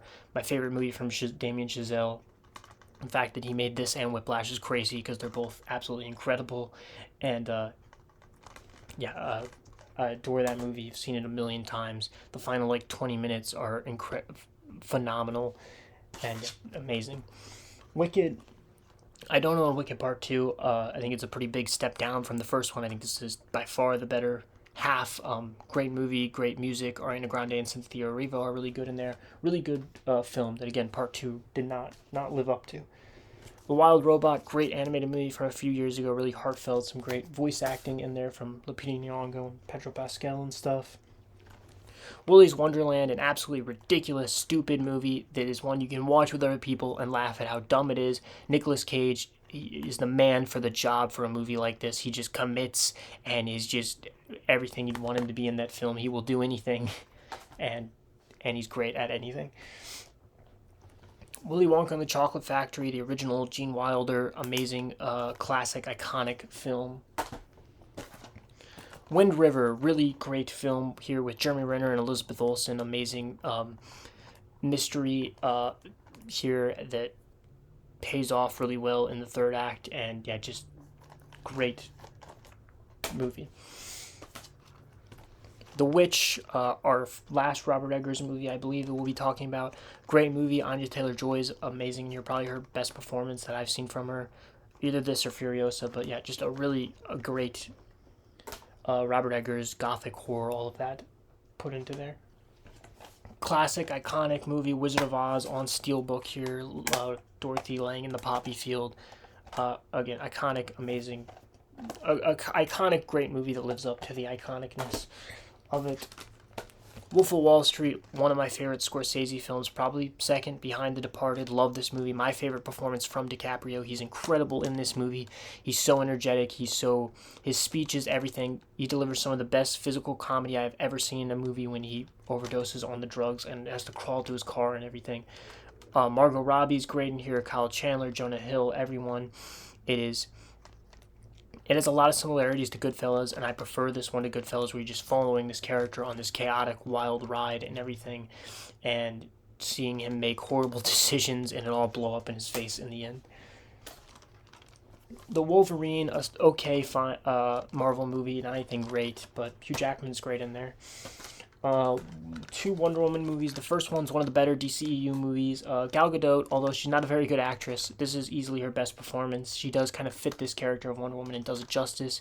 The No Man's Land scene is one of the best. It's an amazing scene. Chris Pine is also great in there. Steve Trevor. 1984, not so good at all. Anything that Gal Gadot had in the first one, she lost in this one. The villains are not very good. It's so wacky and ridiculous, and they brought back Steve Trevor for some contrived reason, and it's really creepy if you think about it for more than like 5 seconds. Wonka, a really good, Timothée Chalamet does really good in here as Wonka. Not anything super memorable or great. Definitely doesn't hold up to the Gene Wilder original, but a nice, fun little Wonka prequel. Wreck-It Ralph and Ralph Breaks the Internet. The first Wreck-It Ralph, one of my favorite Disney movies ever, one of my favorite animated movies, great, just fun, going to the world of video games, kind of like how Lego Movie does with Legos, just a great, really fun movie. Ralph Breaks the Internet, it's a okay sequel, nowhere near the original, but it's not bad. It's exploring the internet this time, nice, different thing to change it up. X, as I talked about with Pearl and Maxine, X and Pearl are close for me, but this is still my favorite of the trilogy. Just such a real feeling movie of one location film with this group of people, and just the dynamic between Pearl and Maxine and everything, with Maya Goth playing both of them in here. Jenna Ortega is really good in here. Just a great horror film that kicked off the X trilogy. Then we've got a whole bunch of X-Men movies here. The original trilogy of X-Men movies, the first two I love. I love the first X-Men. It is a bit dated and cheesy, but I still love it. I grew up on these original 3 X-Men, watching them all the time with this cast. I think they're all really great as these characters. X2 is still one of my favorite superhero movies of all time. It's a top 20 superhero movie for me. Just outside top 10, really. I love this movie, from the Nightcrawler opening with the White House, the stuff with Iceman and Rogue and his family and everything there, the whole home invasion stuff, Magneto and Mystique teaming up with the X-Men, go against Brian Cox's Stryker. Just a really great movie. Still my favorite X-Men movie besides Logan, if you count Logan. Last Stand, I have nostalgia with this movie, and the cast is still great in here, but it is an overbloated mess of a film. X-Men Origins Wolverine, a really bad Wolverine film, horrible CGI, and some bad characters' decisions in there. Then we have the newer X-Men movies. This has First Class, Days of Future Past, and Apocalypse, and then here's Dark Phoenix. First Class and Days of Future Past are both amazing. The great new cast, James McAvoy and Michael Fassbender, are both amazing as Xavier and Eric. And Days of Future Past is my second favorite X-Men movie behind X2. Great film, combining the younger and older cast and everything. Perfect movie. Apocalypse and Dark Phoenix, not so much. Both kind of messes with their stories and what they're trying to tackle, and just not very good. Then we have Zack Snyder's Justice League. Not the perfect Justice League movie in my opinion, but a vast improvement on the 2016 one that gave so much more depth to these characters, and just it's way better definitely, but still not the perfect Justice League movie in my eyes. Zodiac, great David Fincher movie, great performances in here from RDJ to Ruffalo to Gyllenhaal, all doing really good in here, and about the true life Zodiac killings. The two Zombieland movies. The first one is one of my favorite comedies of all time. I adore the first Zombieland. That grouping of Woody Harrelson, Jesse Eisenberg, and Emma Stone are just phenomenal and work off each other all so well. Double Tap is a solid comedy sequel, honestly. It's still funny. It's still got some good dynamics, but it doesn't even come close to the original, which I adore, the original Zombieland. Zootopia, a great, really solid Disney detective movie. Great dynamic between Hops and Wild in there. I have seen Zootopia too, and it's actually a really good, really solid sequel. I do still prefer the first one, though. We're done with normal movies now. We are now going to be moving on to the TV shows, which I don't have very many of. We have The Boys here, which just ended earlier this year with season 5. This is only the first 2 seasons. I think the first 3 seasons of The Boys are great. Seasons 4 and 5 are a dip down in quality for me. I wasn't super happy with the ending, but the first 3 seasons are great. This is only the first 2. And Anthony Starr and Carl Urban are the highlights there. Anthony Starr in particular is an all-time performance. Batman the Animated Series, one of my favorite cartoons ever. Kevin Conroy, Mark Hamill as Batman and Joker, just an amazing animated series. And this has Mask of the Phantasm in it, which is my favorite Batman animated movie ever, and just one of my favorite superhero movies ever. Amazing movie, Batman Mask of the Phantasm. I have season 1 of The Last of Us for some reason. I'm not a fan of this show at all, but I adore the video games. The video games are literally like my second favorite thing, fictional thing ever behind Stranger Things, and so I think I just bought this because it was cheap. But yeah, I'm not a fan. I don't think Pedro Pascal and Bella Ramsey, they're both great actors. Pedro Pascal and Bella Ramsey, both great actors, love them both, but they're just not a good Joel and Ellie in my opinion. And season 2 was even worse than season 1. Then we have the Justice League animated series, similar to Batman animated series, great animated series that I grew up on. Great team of the Justice League there. Friends, my favorite sitcom and one of the TV shows I've seen the most in my life. It's the go-to, just throw on in the background show, but I also went through a phase of my life in like middle school where I watched this thing on repeat. So many memories with Friends. Love all 6 of these characters and this show forever. My favorite sitcom. Then we have Game of Thrones, my second favorite TV show of all time, Game of Thrones on 4K. The first 4 seasons are incredible, absolutely perfection. Seasons 5 and 6 have their issues, but they're still great. I still love them. They still have extremely high highs. Season 7 is when you get really messy and has a lot of problems, and then Season 8 is awful. But nothing can diminish the first 4, really the first 6 seasons of this show, and some of the characters, Tyrion, Jaime, Arya, Jon Snow, Daenerys, Sansa, the Hound, Littlefinger, Varys. I mean, just some of my favorite fictional characters of all time, forever. Second favorite TV show ever, behind Stranger Things. The Stranger Things box set is actually literally coming out this month, but this was a really good time for me to film this video, so I went ahead and filmed it. I pre-ordered that box set months ago. Again, if you've been watching this channel, you know Stranger Things is my favorite fictional thing of all time. Pre-ordered that immediately when it came out. So I will be getting that within like the next week. And so if I get it this week, I'll film a video of me like unboxing and opening it and going through just that box set, a video dedicated just to that box set because it deserves it. And I wanted to make sure I got this video made, so I didn't want to wait until it comes, but it should be coming pretty soon, the box set for Stranger Things.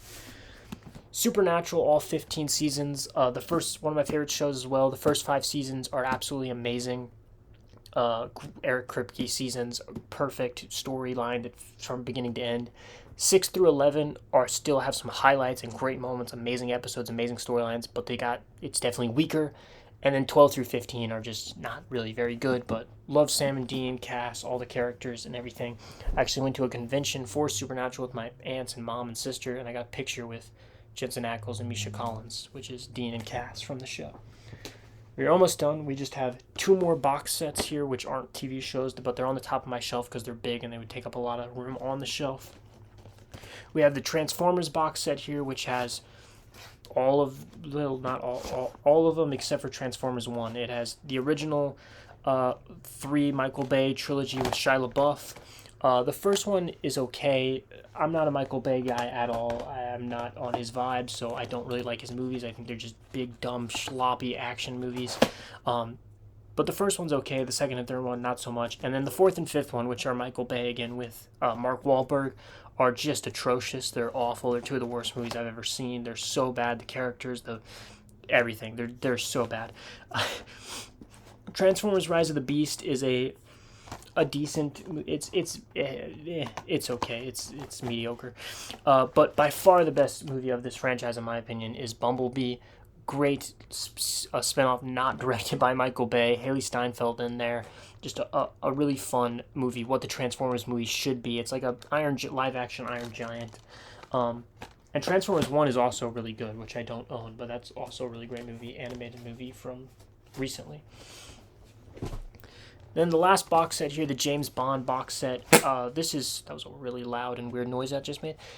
This franchise is definitely not for me. Up to Craig, up to Brosnan, really.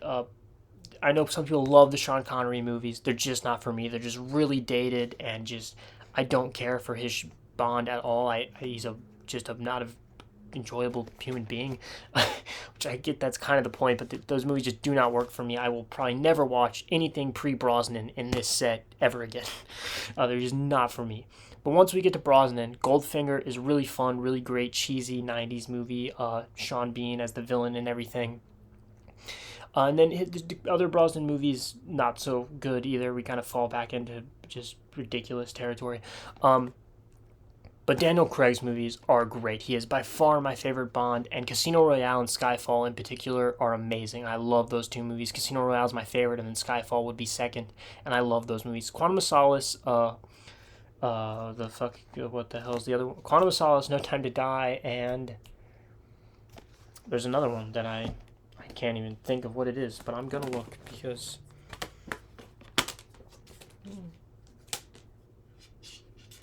Quantum of Solace, Spectre, and then No Time to Die, which we talked about way earlier, because I have it separately.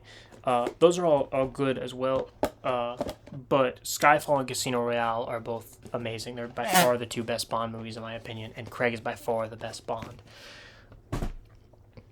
And with that, we are done with my entire physical media collection. That has every single movie that I own and TV show that I own on 4K and Blu-ray. My entire physical media collection updated as of 2026.